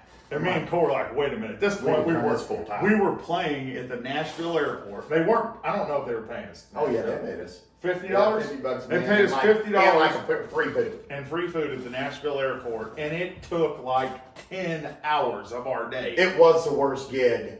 Oh my God. It was one of the worst gigs that we've ever had. You know, it's like, we had to leave here 2 hours early because it took an hour for them to let us into the airport. Because there ain't no engaging a crowd at the Nashville airport, because they're all, you know, everybody that is in there, when there was people, if you weren't, I mean, sometimes there would be 2 people in the restaurant, and they're all, you know, they're on a laptop doing stuff or FaceTiming people waiting for their flights, and I'm like, man, this is getting, and they're like, hey, turn it down, can you turn it down? Like the workers there, you know, because I'm like, this ain't a gig. Like, this is like... Y'all were just kind of there. Like, we were there. And like, we gotta get out of this. So our cousin told us about DoorDash, and we were like, we gotta go. I signed up first. Yeah. And I was like, holy God, I've made $20 today. And I haven't even been inside the Nashville airport. It's like, heck, you can go eat, Yeah. Yeah, it's like. That was We immediately. That is what talked fed about us. it. Yeah. There was. That and live streams. Yeah, We do live streams where people would shoot it, we might make $100 and I'm like, okay, we can eat. Yeah. And we can save up enough to pay. I mean, our rent at the Airstream was very cheap. Our cousin generously went and bought an Airstream to put in his backyard for us to live in. Yeah. And so he did that, and I think our rent was $500 a month. So we had like $250 a piece we had to pay. Yeah. That took care of electricity and like some other stuff, of setting the Airstream up, paying them back for setting the Airstream up and stuff like that. But all the other money went to, that we had to leave because there wasn't nothing to do in the Yeah. Airstream. Like there wasn't even TV. We were like, we got to get out of here. Yeah, you We gotta couldn't set it out and all day. Roughing it sounds like Yeah. hardcore. And we had to drive to the gas station at night, use the restroom or whatever. It's like, man, and wait in the morning to take a shower until they were, until we could go in. If they were gone, we'd wait or whatever. So after, I'm like, we after the financial advisor people got a hold of it, we're like, I mean, it was eye opening for all of us. Yeah. I mean, including Scott. We're like, we're all going to start getting paid. Yeah, And, we can actually make a living doing Yeah. that deal. Like it's not Yeah. like it's not the. Well, then Eric Church's place called us. And he's like, why don't you come down here and play at Chiefs? Which I would like to say they heavily sold us on playing Chiefs. We were not going to play Broadway whatsoever. And at that time, we knew Craig Morgan. And Craig's like, don't go down there on Broadway, man. He's like, don't do that. Yeah, he's like, you'll get comfortable making the money. Yeah. Good And then news you won't is, wanna Craig, leave if you're watching because- this, congratulations. We never got comfortable making the money. We hated it. Well, it's like you're 1 in a billion type deal too. It's like it's just so Yeah. I've heard people talk about it all the time, and like people that I've interviewed and talked to, they were like, man, like I ain't going. Like I'm just gonna, like Sturgill Simpson, he didn't go up there. I mean, he might have, but that ain't where he started going out and playing everywhere. Yeah. Gavin went out and started playing places, Yeah. and it's just one of those deals. It's like Broadway has a following of a type of people, that as a whole. Not saying there's not other people on the street walking down occasionally. No, to because go we to the get bar. people that come into our show Well, every now and then that would be like, my God, this is so great. You're playing Merle Haggard.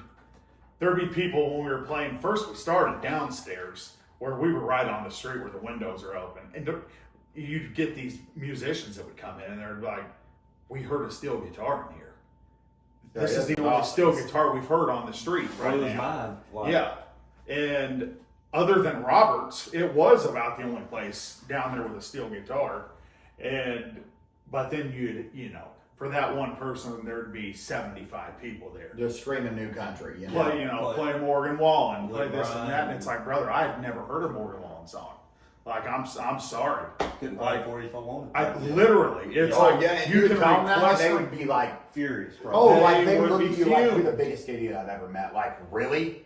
Yeah. Wow, okay. Even Yeah, getting like- down to the employees there, being like, are you really just not going to play those songs? And I'm like, I've never heard those. Oh yeah, we had a bartender one night say like, you not being able to play new country and the people that they're requesting is indirectly affecting my tips. And we're like, yeah, well, it's directly affecting my Like, tips. we're not going to Yeah. change what we're doing. Yeah. Like, we're not going to reshape our because I'm thinking in our heads we're thinking we're down there playing Broadway, but I'm like, as humbly as possible as we could possibly be, it's like we travel we just opened up a national tour for Justin Moore and Craig Morgan. This is a bar. Yeah. I'm not going to reshape our band because this person wants to hear new country. This is what we do.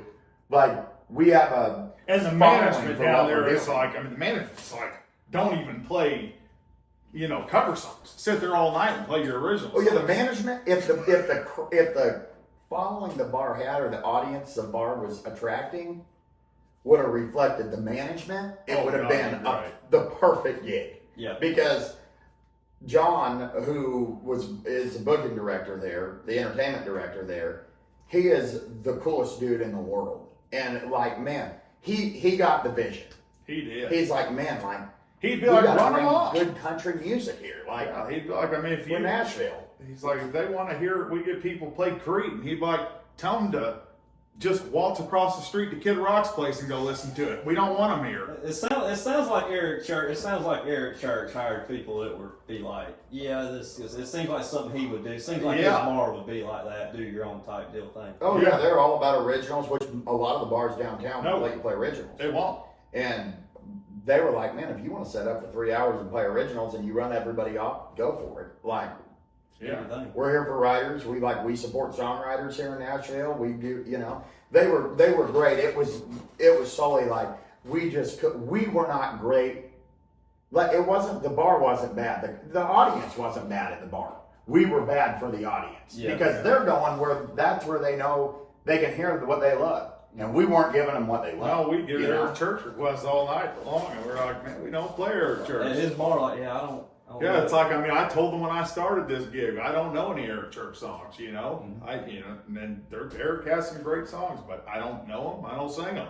So what led to y'all doing y'all's first album? Was it the album that Stave Stop Bar and I'm Still Crazy on? Was that y'all's first, or was there? No, that's the third album. The third album? Yeah, that's the one that really kind of peaked the scale. Yeah, and really kind of set you on a pretty good path. So, what was your first album? The first record was a album called Home Sweet Honky Tonk, and we cut it out in Vegas. And man, the guy who cut the record on us did not know anything about what we were trying to do. And he was wanting to make money fast. Honestly, that's what that was what he wanted to do. We had a guy, Joe Swopes. He was like, I'll give you all the money to cut this record. And he's like, go find a studio, see if the guy there can produce you a record, and within this budget. And so we went in there, and the guy's like, oh yeah, no problem.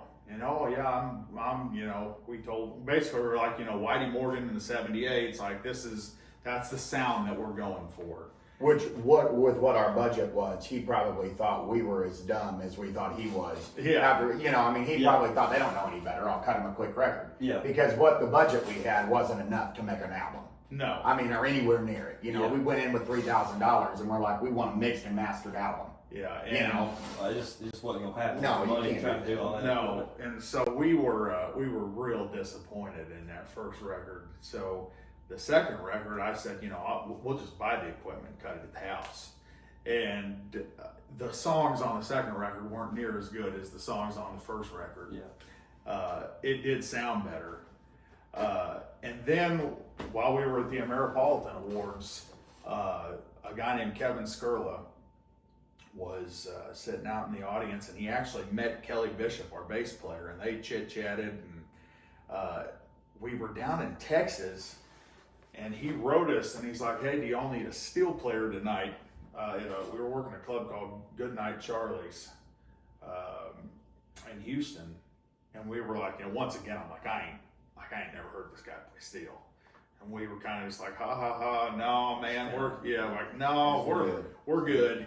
And he's like, well, I'll come out anyways and see ya. So he came out, and we kind of talked a little bit, and then he had a friend named Greg, and this Greg guy was like, man, Kevin owns his studio. Well, we opened up for him at Armadillo Palace. Yeah, later. About 2 months later. Yeah, and then this time he was in the opening band with us, and he had his buddy there, and his buddy was a talker. Yeah, and his buddy was like, man, Kevin's got this big studio out here, and I'm thinking, oh God.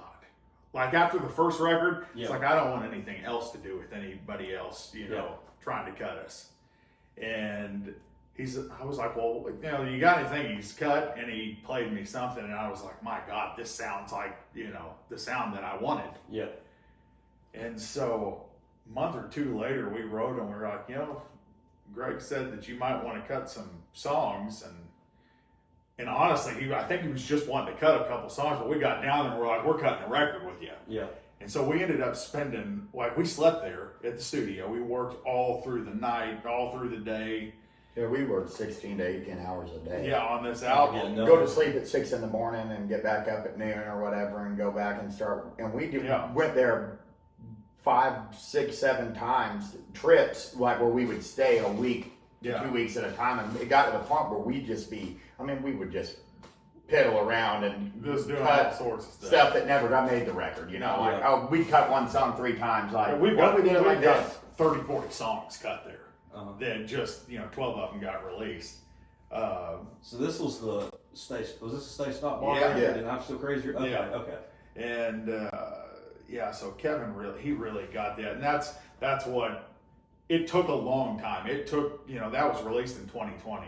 And nobody covered it. Like, we thought Saving Country Music was going to cover it, and like some of those things, and man, it kind of just pushed us off to the side.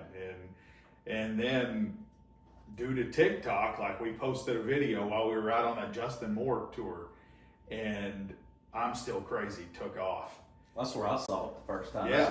That's where I saw y'all's music the first time. I heard that one, and then I went and clicked on the album. I was like, oh shoot, Stay Stop Bar. That's actually my favorite song that y'all's got. Oh, dude, that's awesome. And when I heard it was about an actual place, like, as soon as I heard it, I was like, first memory I had, I was like, I don't know if you can fake that. And then I found out later it was a real place too, and I was like, well, that answers that. They lived it. It's just one of those deals. I was like, well, I don't know if you can fake that. And then just boom. Well, that explained that. Yeah, man. It was a real place, and absolutely. Those 2 songs are my favorite songs y'all's got. And you had a newer song, I believe it came out last year, She Wants a Cowboy. Was it 2014 or 2024? My bad. Was that Yeah, it? She Want a Cowboy. Yeah, we've cut that a couple times. That was that's what got us on the Opry. Was Craig Morgan had heard we cut that. Everybody thinks that we cut that in Nashville, and we cut that at the same place we cut Last Honky Tonk. Kevin Skurla produced it as well, the original version, and Craig Morgan heard it while we were out on the road with him, and he told Cole had written it to try to pitch it to Cody Johnson. Yeah, that seemed like a song he would do. Yeah, I wanted Cody Johnson to record it bad. Yeah. Are you glad he didn't now, though? No, I wish Cody Johnson could have heard it and would have liked it, I mean, even when we cut it, it wasn't in our wheelhouse. When we cut it, I was like, it just doesn't. It's a little different. Yeah, it's like, man, this ain't. Yeah, I mean, it's not 70s country music, by any means. And I mean, the only thing that sold me on the idea of doing it was, it's like, if anybody talks bad about it or says, you're sellouts or whatever, I can always turn around and say, hey, I wrote it.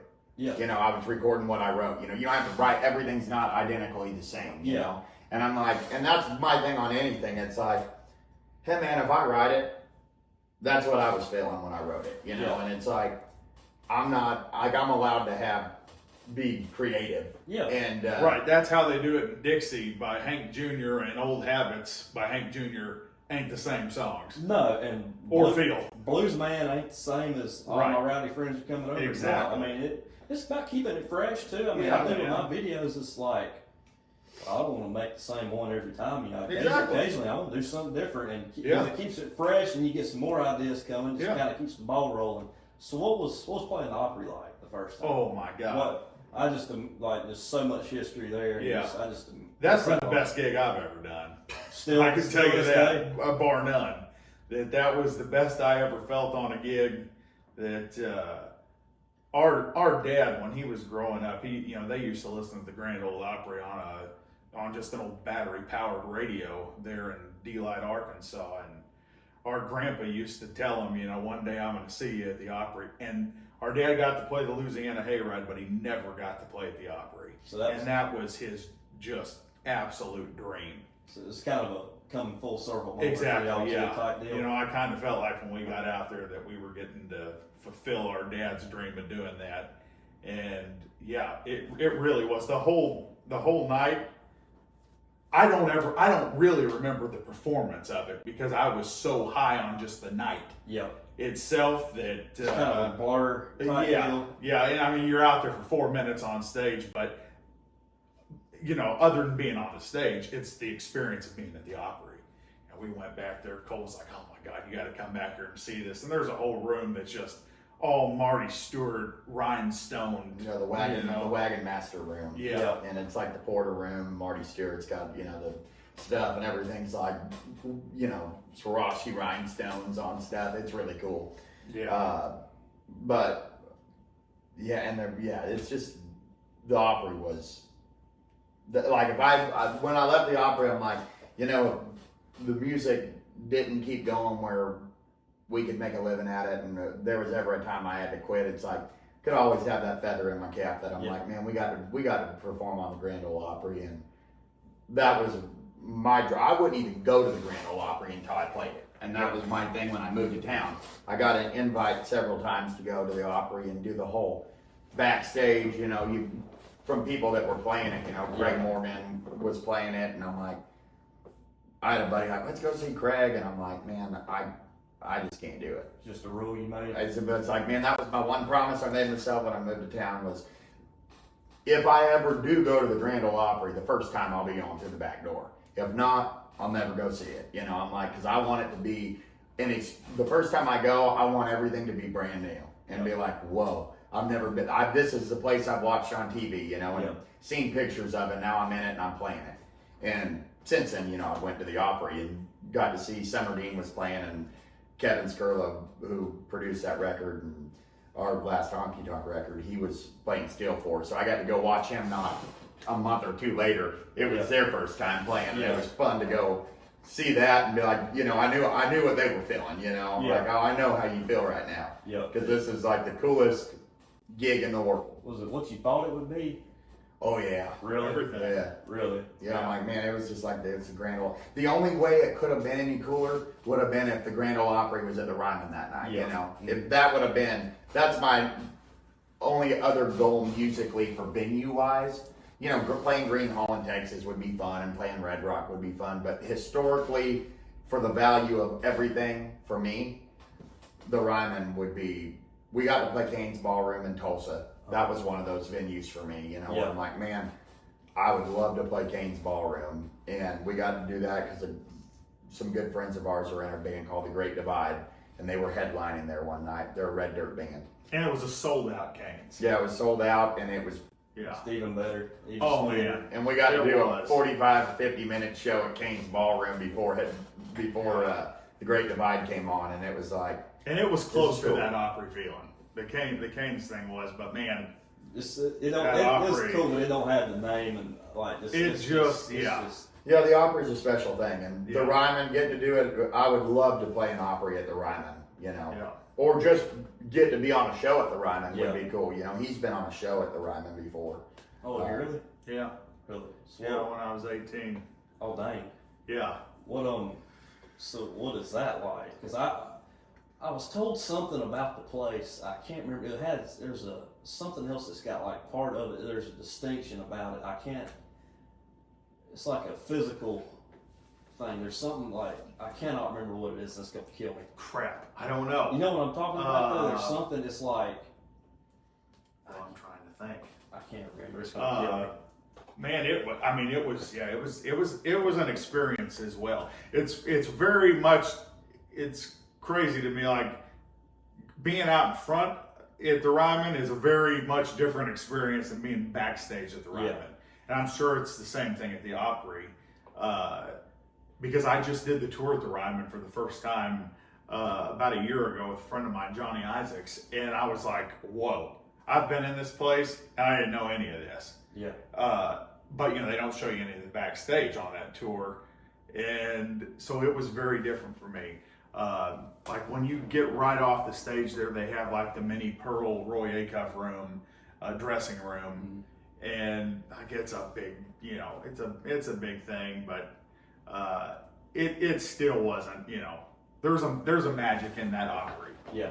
And the Opry act, you know. History and everybody's played there, and I still like, I don't know how y'all feel about it, but I still feel like, man, like whatever state country music is in, bro country, outlaw country, don't matter. You got to play the Opry. It's just one of those things. It's like and the Opry should be special to. Yes. I mean, if it ain't special to you, you shouldn't be playing it. Yeah, you don't love it like that. Yeah, I mean, if you love country music and you care about country music at all, you should care about the Grand Ole Opry, and you should care about keeping the Grand Ole Opry going and supporting it, because the Grand Ole Opry to me is country music. I mean, it's the grandest show of all. It's ground zero to country music. I mean, it's like, you know, country music go all these different directions, and it has, but you gotta stay grounded. Yeah. You gotta stay like, hey, this is where a lot of history's happened. Where it didn't start there, obviously. Yeah. This is where you just gotta stick to the roots of Right. country music. And Yeah. this is a big deal to me. It seems like it is to y'all. Oh, it's a super big deal to us. That because man, we know people that play there. It's not that big a deal to them. You know, they're not. It's like we didn't grow up thinking the Grand Ole Opry was anything special. Yeah, you know? it's like they're folk singers that. It's like, well, their only place to be is country music. Yeah. And so it doesn't mean nothing to them. But I'm a country singer. Yeah. It means a whole hell of a lot to me. Well, it's kind of like, you know, I don't want to say classic rock is, you know, some people say it's dead. I don't want to say it's dead, but I think it's kind of integrated into country a lot of ways. A lot of guys that play a lot of faster stuff. It's like, man, it just seems to me like it's just kind of came in. I can see that side of it too, where it's like people just don't care that much about it, but it's like, hey, you know, show a little bit of respect for it's what the same thing. Here. You know, with classic rock, you know, there's venues that, you know, for classic, like the Fillmore. Yeah. Like, if you're a classic rock guy and like rock and roll is your thing, like the Fillmore should mean something to you. Yeah, the Allman Brothers. Exactly. I believe they recorded an album there or something. Exactly. I mean, all sorts of people have recorded at the Fillmore, and it's like that's a place that you know that should mean something to you. Like the Hollywood Bowl is the same thing. Yeah. It's like, man, there's been so many legendary rock and roll concerts here. Yeah. Like this should mean something to you.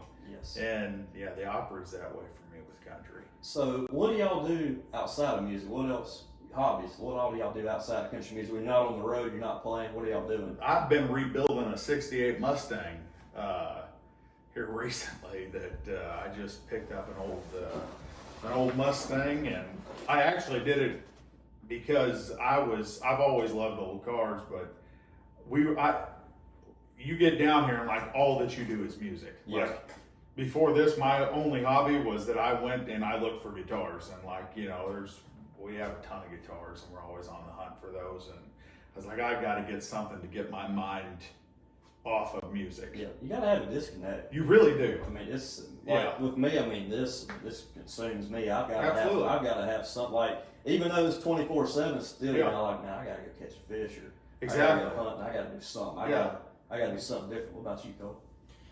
Yeah, man, I think I'm so connected with music that I don't feel connected with music. You know, I mean, it's just like when I think to do something, I'm like, oh yeah, I'll fiddle around with music. I mean, I don't have a hobby. Yeah. You know, I mean, this is it. Yeah, I mean, music's never really been. I've never looked at music as anything to me other than just what I did. It's like, I mean, I don't get into. Like, it's hard for me to really get into the depths of music because it's just like, it's not a big deal to me. Yeah. You know, I mean, when people want to talk music all day to me, I'm like, yeah, I mean, if we get on something that I know about, I'm like if we start talking about the Pickers from Merle Haggard's band and stuff, it's like, I'll get into their personal life and stuff more than their musical life. Like, you know, I mean, this or that, but it's funny because when we were on the road with Justin Moore, that we used to laugh about this, that we'd end up on the band bus. You know, we were never hanging really with Justin, because that connection wasn't there. Like, the musician side of it was there though with the band, and we'd get on there and talk about that, like the players. That we'd sit there and talk, you know, Reggie Young and all the like guitar players and what they did on albums, more so than, you know. Even with Craig Morgan, you know, it's that way. You know, and Craig can tell you that. He's like, I don't care, you know, whatever. But like with his band, you can go sit there like with Phil Billy, his, you know, guitar player, and sit there and talk musicians and, you know, little things. And but, you know, that goes back to like what I was saying. It's like with all the artists, like they're in it every day of their life. You know, it's hard to, I mean, just be in it all the time and that be what I mean, they want to go. Craig likes to go to Alaska and do things, and he's into hunting and stuff, and you know, he's got his, like, I wish I had one more so than I do. I look for hobbies all the time. I'm like, man, I went down. You like kayaking? I love to kayak. I'm going kayaking in the morning. Not that that's a hobby. But that's a hobby. That's a hobby. I mean, I enjoy to go kayak. I love boxing. It's a hobby. I'm sorry. Well, it's like this too. You got to be consumed with it to be successful. I mean, like if it's just one of those things like, go do this, it won't work. I mean, just like with mine, just like with y'all's, you've got put in the time, and put in the work, and it's got to be all you do. If it's not, you know, you ain't gonna make it. I mean, you're just gonna. It's the same thing as like having a plan B. If you have a plan B in music, you will never make it in music. Because trust me, I would have already gone to my plan B. The biggest plan A crusher is plan B. Yeah, you know you got something that you can make money at and do something. It's like you've got that in the back of your head. If something, the little something goes wrong, you're like, man, I'll just go do that. Yep. We know big musicians that like they sell real estate now, and they're worth a ton of money.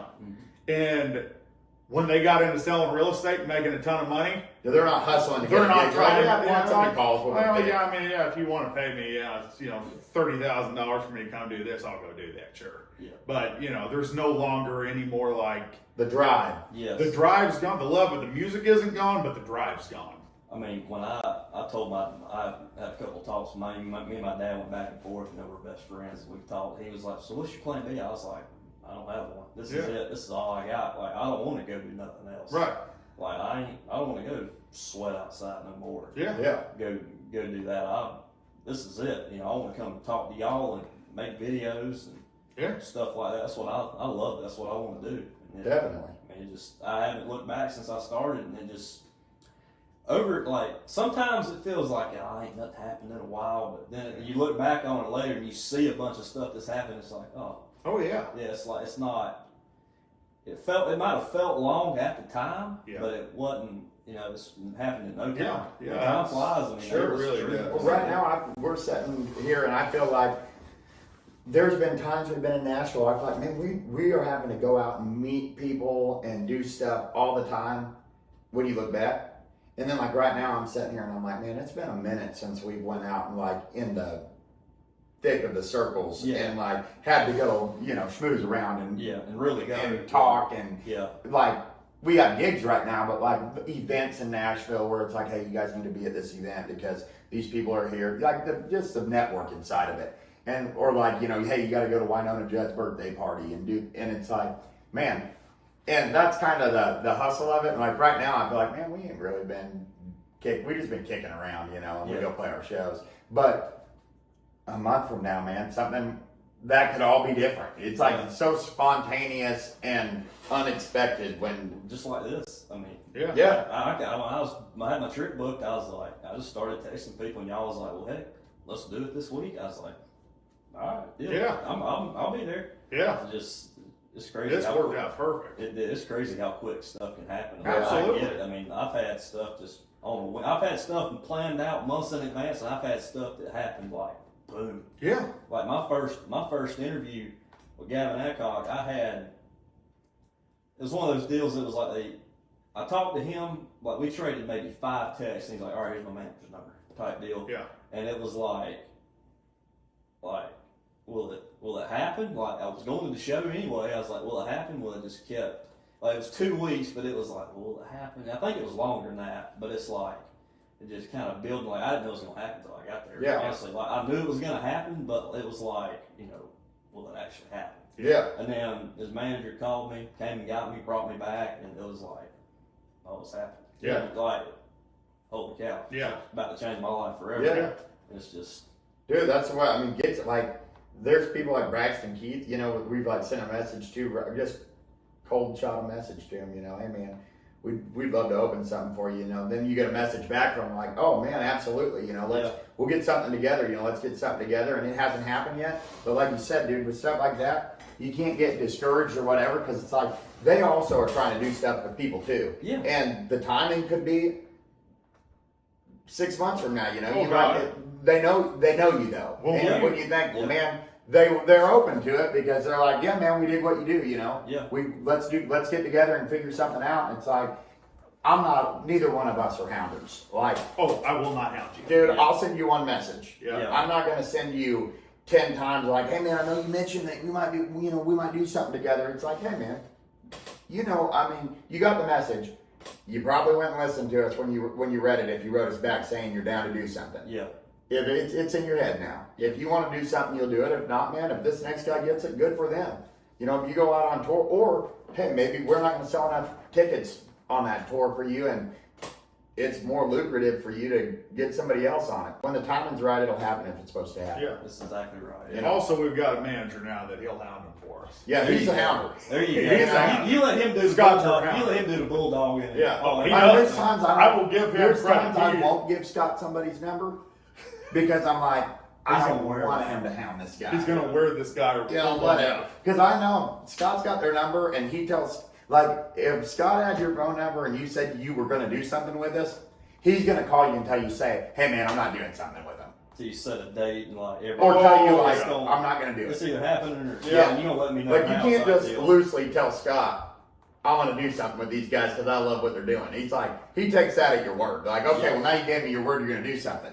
I'm going to keep talking to you until we do something, or you tell me I lied to you, so I'm not going to do anything with Well, them. I mean, that's what you need, though. I mean, Yeah, it really it's is. In like- this business, you do need Growing up, something my like dad that. always said that more than you need a manager that believes in you more than you need a manager. Like, you can get George Strait's manager, and if he's just like throwing you a bone, he ain't gonna get as much for you as a guy that is willing to go knock down doors for you because he thinks you got what it takes. Well, Like, you're driven, and you need somebody driven to get you out there. Yeah. And get all this stuff. I mean, Yeah. it's just one of those things. Absolutely. I mean, I do it all myself, and I'm just always like, whether it's sponsors, people to interview, I'm following up. You got to. I mean, if you don't, until they respond and give you Yeah. an official date, it's just like, There was somebody that we just talked to about this, and I don't know if it was Colby or not, that they were saying how that back before that they made it, that they, like every night we're on Instagram and they were writing people. oh yeah, like to collaborate, even To like collaborate, even a just like- company, you know, that you Yeah. make boots, Yeah, and man. I'm into this world. You know, your cowboy boots. Cowboys wear cowboy boots. I play country music. People that listen to country music wear cowboy boots. What if we get, finding the companies that are still smaller that might throw you a pair of boots, but you get to make a collab post, or other artists, man, we could get on a show with you, and if we would be further if we did that, I mean, we're terrible at it. Yeah, we don't do that. We've never been good at that. I just hate messaging people to try to get them to help me, especially if I'm not. If I really loved them as an artist, like if it was an artist where it's like, man, I truly do love your music, but I'm not gonna be the guy that's like, man, I dig what you're doing. Let's, just to benefit me. It's like, Yeah. I want to do it because I'm like, man, I want to be out on the road with this guy. Yeah. I love what he's doing. Nobody's gonna get a message from me like trying to work with him if I'm not. Also, a there's believer plenty in of it. people, we could be writing Zach Top and begging him to do something, but Zach Top's still trying to make it. yeah, Like Zach Top may look like he's made it, Zach Top has not securely made it. yeah. He hadn't Like- had 20 number one hits. Bro, yet. Zach Top, 2 years ago when we got to town, Zach Top hadn't made it whatsoever. Yeah. Like he was just making TikTok posts. So, dude, I mean, that goes So- like Glenn Campbell told our dad, and now that like our dad wasn't in the thick of music the way people are in the thick of music doing it. He had a really good bar band career, and Glenn Campbell told him one time in like 72 or 3, he's like, man, Jack, my dad was like, can you help me out? And he's like, man, Jack, I'm trying to help me out right now, And looking back, it's like, well, yeah, that was at the peak of the time where the good time hour just got shoved off of TV. Yeah. We He's get out, people all the time like, that ask us to help. And it's like, how in the world would I help you? Yeah. I'm trying to help. I'm trying to pay my rent this month. Trying to make it too. Exactly. It's Like I'm trying to scoop $600 together this month to pay my rent. Well, it's like people, they ask me to like, hey, will you do an interview with me? I was like, if it was right, maybe. But Right, it's yeah, like, yeah. It takes money to get up there Right. to where you're at. It Yeah. takes money to do this. I got to book a hotel. I got gas. I got to eat. Yeah, It's just one of those things. Like it's got to make sense business wise. 1,000%. And it's like y'all were saying too. Are you going to get to interview everybody that you want? Maybe not. But it's like, hey, if you're going to interview somebody that you like and Yeah. you're passionate about interviewing them, it's like, Absolutely. it's one of those things. We like with us. I love y'all stuff, and we can come talk and Yeah. go back and forth for 2 hours and have fun. Right. It's like because I like y'all stuff, and Yeah. it's just one of those deals. It's like, well, it just doesn't make business sense. It doesn't make business sense to go do some things, but it's like it's just one of those deals. Yeah. It works itself out. Yeah. Type deal. Yeah. Absolutely. It's one of those things. So y'all got a new album coming out. soon. When will it be out? I'm hoping that it's going to be out within the next 5 or 6 months. So that's kind of our time thing. We're upstairs right now. We've got a studio at our house, so we're cutting stuff upstairs and doing all that. And we have a bunch of it cut. We're just waiting to ship out tracks and get steel on it and some other things, polish it up and then get it mixed and do all that. The 2 singles that are out now is Spotlight, which I listened to earlier when I was getting lunch. I was like, that's a cool song talking about it's kind of the music business type deal and playing and all this. And your other single was, I think it's still over. I think it's over. I think it's over. Yeah. That one's out too. That's the latest one, correct? Yeah. Yeah, I came out 2 Fridays ago. Yeah. What's y'all's next single gonna be? I know there's gonna be a little bit of time for this song to mellow over and Yeah. Hopefully we'll have something soon. We haven't talked about what the next single will be. No, we've got a whole bunch of stuff cut. We got the Whiskey Ain't Working cut. We were just saying the other day how we need to go. Cole's got to redo his vocals on there because he's sick the day that we cut it, and I've got to lay some guitar work down on it. But yeah, we got a real good version of that we do almost have in the can. And then we've got a whole bunch of stuff. We've got a bunch of songs that we've got a little cover EP that we were going to do. Honestly, what's going to be next is Southern Nights. Oh, really? Yeah, we're doing a cover of Southern Nights, and I'm really excited about. We've got a song called "I Need a Bar" that I really, you get a feeling about a song. Yeah. When I wrote it, I told Matt, I was like, this will be the next I'm Still Crazy for us, Yeah. because it's just a song that every time we play it live, somebody's yelling over it, where it's like, oh, there's something in it that people feel, that makes somebody feel a certain way, I feel like. And it kind of, there's a good flow to the song that I feel like is going to do good for us, that I'm really excited for it. I went back and listened to a bunch of y'all's catalog the other day, and I listened to it again today and yesterday because I was getting ready for the interview, and I was like, I still think y'all had I'm Still Crazy, which was a big hit, got a bunch of stuff set up for y'all and got y'all going. Y'all had She Wants the Cowboy, you said that one got you on the Opry and all that. I keep thinking y'all are one big hit away from really reaching that just next level. I mean, I love y'all stuff, and there's you can call it real country, you can call it whatever, outlaw country. Real country music's making a comeback, in my opinion, with guys. I mean, Zach Top, I think he's had, 2 #1 hits on mainstream country radio, which is a big deal. Yeah. And you got guys like Braxton Keith and Cody Jinks is starting to get some airplay on some stuff. I just keep thinking y'all are one. There's a lot of people that love y'all stuff. I know. I see it all over the internet, and I love it. And I keep thinking it's coming.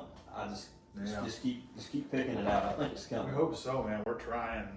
It's all about finding that song that connects. Like Zach's really good at that. Fun like that. But I Never Lie song. I mean, it's impossible to not enjoy hearing that song. I mean, it's like a song that the masses can enjoy. And I think a deal with us it's been a thing for us, which we know what we do and we know our lane. Other than a couple times we've tried to cross over, and do You Don't Want a Cowboy, which we know when we get, like, even our new single, I think it's over. I mean, I like it, but it ain't. If I was just like the dude that was all about I'm outlaw country, I don't know how much I would like it. I like it because I like different styles of country music, as long as it has a sound that's real. But finding that song that connects to everybody in a way where anybody can enjoy it, but it still has our brand on it. I think that's the key, I mean, I think you mentioned just as long as it's sounding country. I mean, Waylon Jennings and Kenny Rogers don't sound the same. No. But when you go back and look at it from a perspective, now Kenny Rogers, you got a lot of hate back in the day from sounding pop. Yeah. Now he sounds like country. Right. When you think of country, I mean, all those guys, Ronnie Millsap. I mean, he might have had a poppy sound for the time, but now it's like he's country. Well, even Johnny Lee, those guys, the real cowboys were making jokes out of him being urban cowboy. Our dad would make jokes about all of urban cowboy. He's like, no, it wasn't country. Yeah, Mickey Gilly and all those guys, those were just fake cowboys trying to play country music. But our dad could also listen to the Bellamy Brothers and be like, man, this is country. Best thing on and they're basically doing the same stuff. Yeah, I mean, we do too. Country, I mean, it's all subjective, I mean, And to me, there's an element of fakeness in everybody, of like, well, this is what's cool, I mean, even I've been that guy, where it's like, I don't want to like something because it ain't what. Oh, I have to. Well, this ain't my thing. These guys are posers or whatever. People call us posers on a daily basis, but my God, I mean, Hank Jr. in 1978 with his big straw hat, now he wears a flat bill cap that says Icon on it. He went from the biggest country boy in the world to a jazz singer almost, or a blues singer. That's the way he looks, and then he cut the blues album. Right. It's just keep like, doing his thing. The cowboy, people are talking about, when those tall cowboy hats, that's a fake look. It's like, well, you going to Boot Barn and buying a new Stetson's fake, I mean, what's fake and what's not, I mean, it's like, I dress this way, I know that it's not what's current. Like, I don't wake up and be like, hey, everybody's wearing bell bottoms, right? Did everybody miss the email?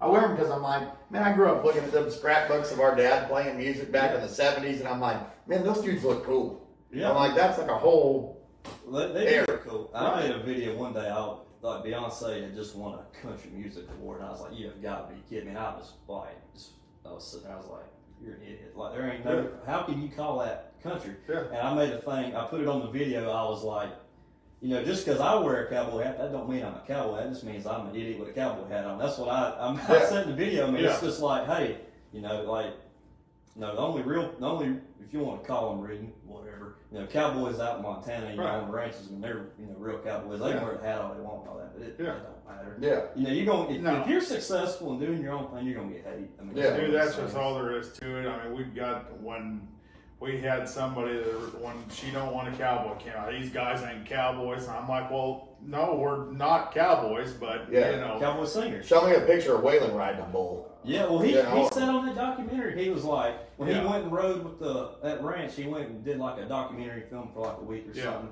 He was like, well, I learned one thing. I ain't no cowboy. Yeah. Like, he said it on there. It's like, I'm not telling anybody I'm a cowboy. I love riding horses. We go out to Wyoming and we got to do a cattle drive. I got to ride in Alaska on a beautiful ranch.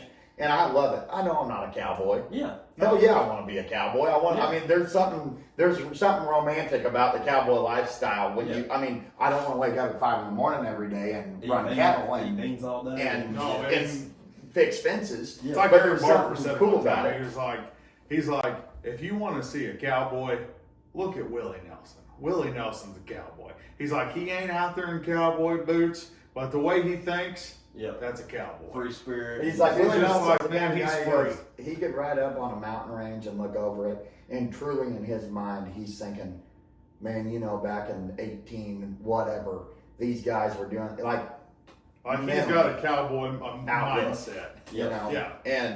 I've never tried. I won't ever, like, She Don't Want a Cowboy. I didn't write that song about me or thinking, what if I was riding bulls? I was writing it about, I had a couple bull riding friends when I was growing up that did it, and they would tell me stories about, going out to the rodeos, and I always thought there was something cool about that culture. I'm like, man, that's cool. It's like we're just a bunch of country music drifting, doing the same thing. Yeah. No, we got a whole lot of friends that have been on bulls and been bucked off of bulls and stomped by bulls that if we were out with them, they'd be like, these are our cowboy singing buddies here. Yeah. They wouldn't be like, they ain't cowboy. Yeah. Really, I mean, the real cowboys are the coolest ones. Like, they think it's, cool, dude, you're playing country music for us. We love it. Yeah. Kai Hamilton right now, he just won NFR last year. It was last year, right? He's number one, or year before last. He's number one bull rider in the world, and dude, like he loves us. Yeah. Sit there all night with you, and there would never be like these guys ain't cowboys out of him, and it's like he's like, just do me another Hank Jr. song. Yeah, come on. Well, it's like they're not fake, and they ain't fake. They ain't fake. They tough. Exactly. And it's like the people that are real ain't going. No. Talk. And if you're just a normal guy and you ain't got hate in your heart, you're not that. Exactly. You're not a piece of crap like that. You're not going to hate on nobody no way. No, and everybody's big with a keyboard in front of them, man. You start learning that real quick. Oh, I learned quick. Yeah. Man, if you have to hate at a show that you have, it's like, how do I play every single night in bars and stuff? And nobody ever has a word to say to you about other than, man, we love your show. If they didn't like it, they don't say nothing to you. Yeah. But it's like, Man, when they get that phone in front of them and they're on TikTok scrolling your videos, they'll be like, "This ain't," it's like. Other than I did get flipped off the other night at the local here in Nashville, but at least he did it to you. yeah, he flipped me off, and I'm like, right back. Yeah, like, hey, finally somebody would have. And I will say on them. It's like I will say that came from me because I made fun of it. Well, he yelled "yeehaw," and I was like, "Oh, coming from the guy in the Bulls jersey back there. Yeah, good job, buddy. Wrong bar." And then he flipped us off. Well, that was meant to be fun. But he was walking out. He wasn't coming up on stage flipping us off. Oh Lord, I love it. I love He'd it. have whooped your ass. Yeah, probably would have. That's awesome. I love it. So, where can people find y'all at? Columbia, Tennessee. Columbia, Tennessee. No, the ReevesBros.com. The ReevesBros.com. The Reeves Bros or the Reeves Brothers on TikTok. The Reeves Brothers on Instagram. Spotify, Apple Music, YouTube. Yeah. You know, all the goodie outlets where you listen to your music, or I think we're on the bands in town, and Something like that. yeah, I think our dates are on bands in town, and Our dates are our on schedule's on the website. Yeah. Awesome. Hopefully gonna set up a shop soon with merchandise on the website. Yeah, too. we say that. We probably won't. Yeah, we've said that for about 2 years. Yeah. Well, y'all are selling merch at shows and stuff, correct? No, we actually haven't been. We don't have any We've been out of merch. merch. We sold out of merch on the Craig Morgan tour, and we About 14 years back. Well, we never stocked back up. So Yeah, we've been out of merch for a while. Yeah. We need to get some new merch because people do ask us about what we're actually getting ready to do. I just talked this over with our manager. We're going to do another pre-order on some vinyl for the last Honky Tonk because a bunch of people are wanting another copy of it. it. You know, when we came out with that record, it didn't get any traction until We had 4 years. 200 Over 4 copies. years, we sold all these vinyls, and then when it caught on, with the TikTok and Instagram, Now everybody's wanting them. people were like, "Man, we want a vinyl," and I'm like, "Well, man, I think we had 250 pressed the first time, and they went, and we haven't ever done them again." So we do want to get some more vinyl records out, and hopefully the next record we'll have on vinyl as well. Yeah. Cool. Well, I've said it before. Hey, if I've been to a party and I've had a hold of Bluetooth the last couple of years, they've heard y'all. I'm serious. Thank you, Hey, Grayson. brother. We Yes, sir. appreciate that, man. Man, this interview's been a blast. Yeah. You guys keep listening to Grayson because this guy loves country music and Absolutely. and is doing a lot to help everybody out in it. So thank you, man. Hey, thank y'all so much. I appreciate Yes, your sir. time. Hey, Thank you, Absolutely. thank y'all so Thank much. you. Hey, y'all go check out the Reeves Brothers. I appreciate all of you for tuning in. Over and out.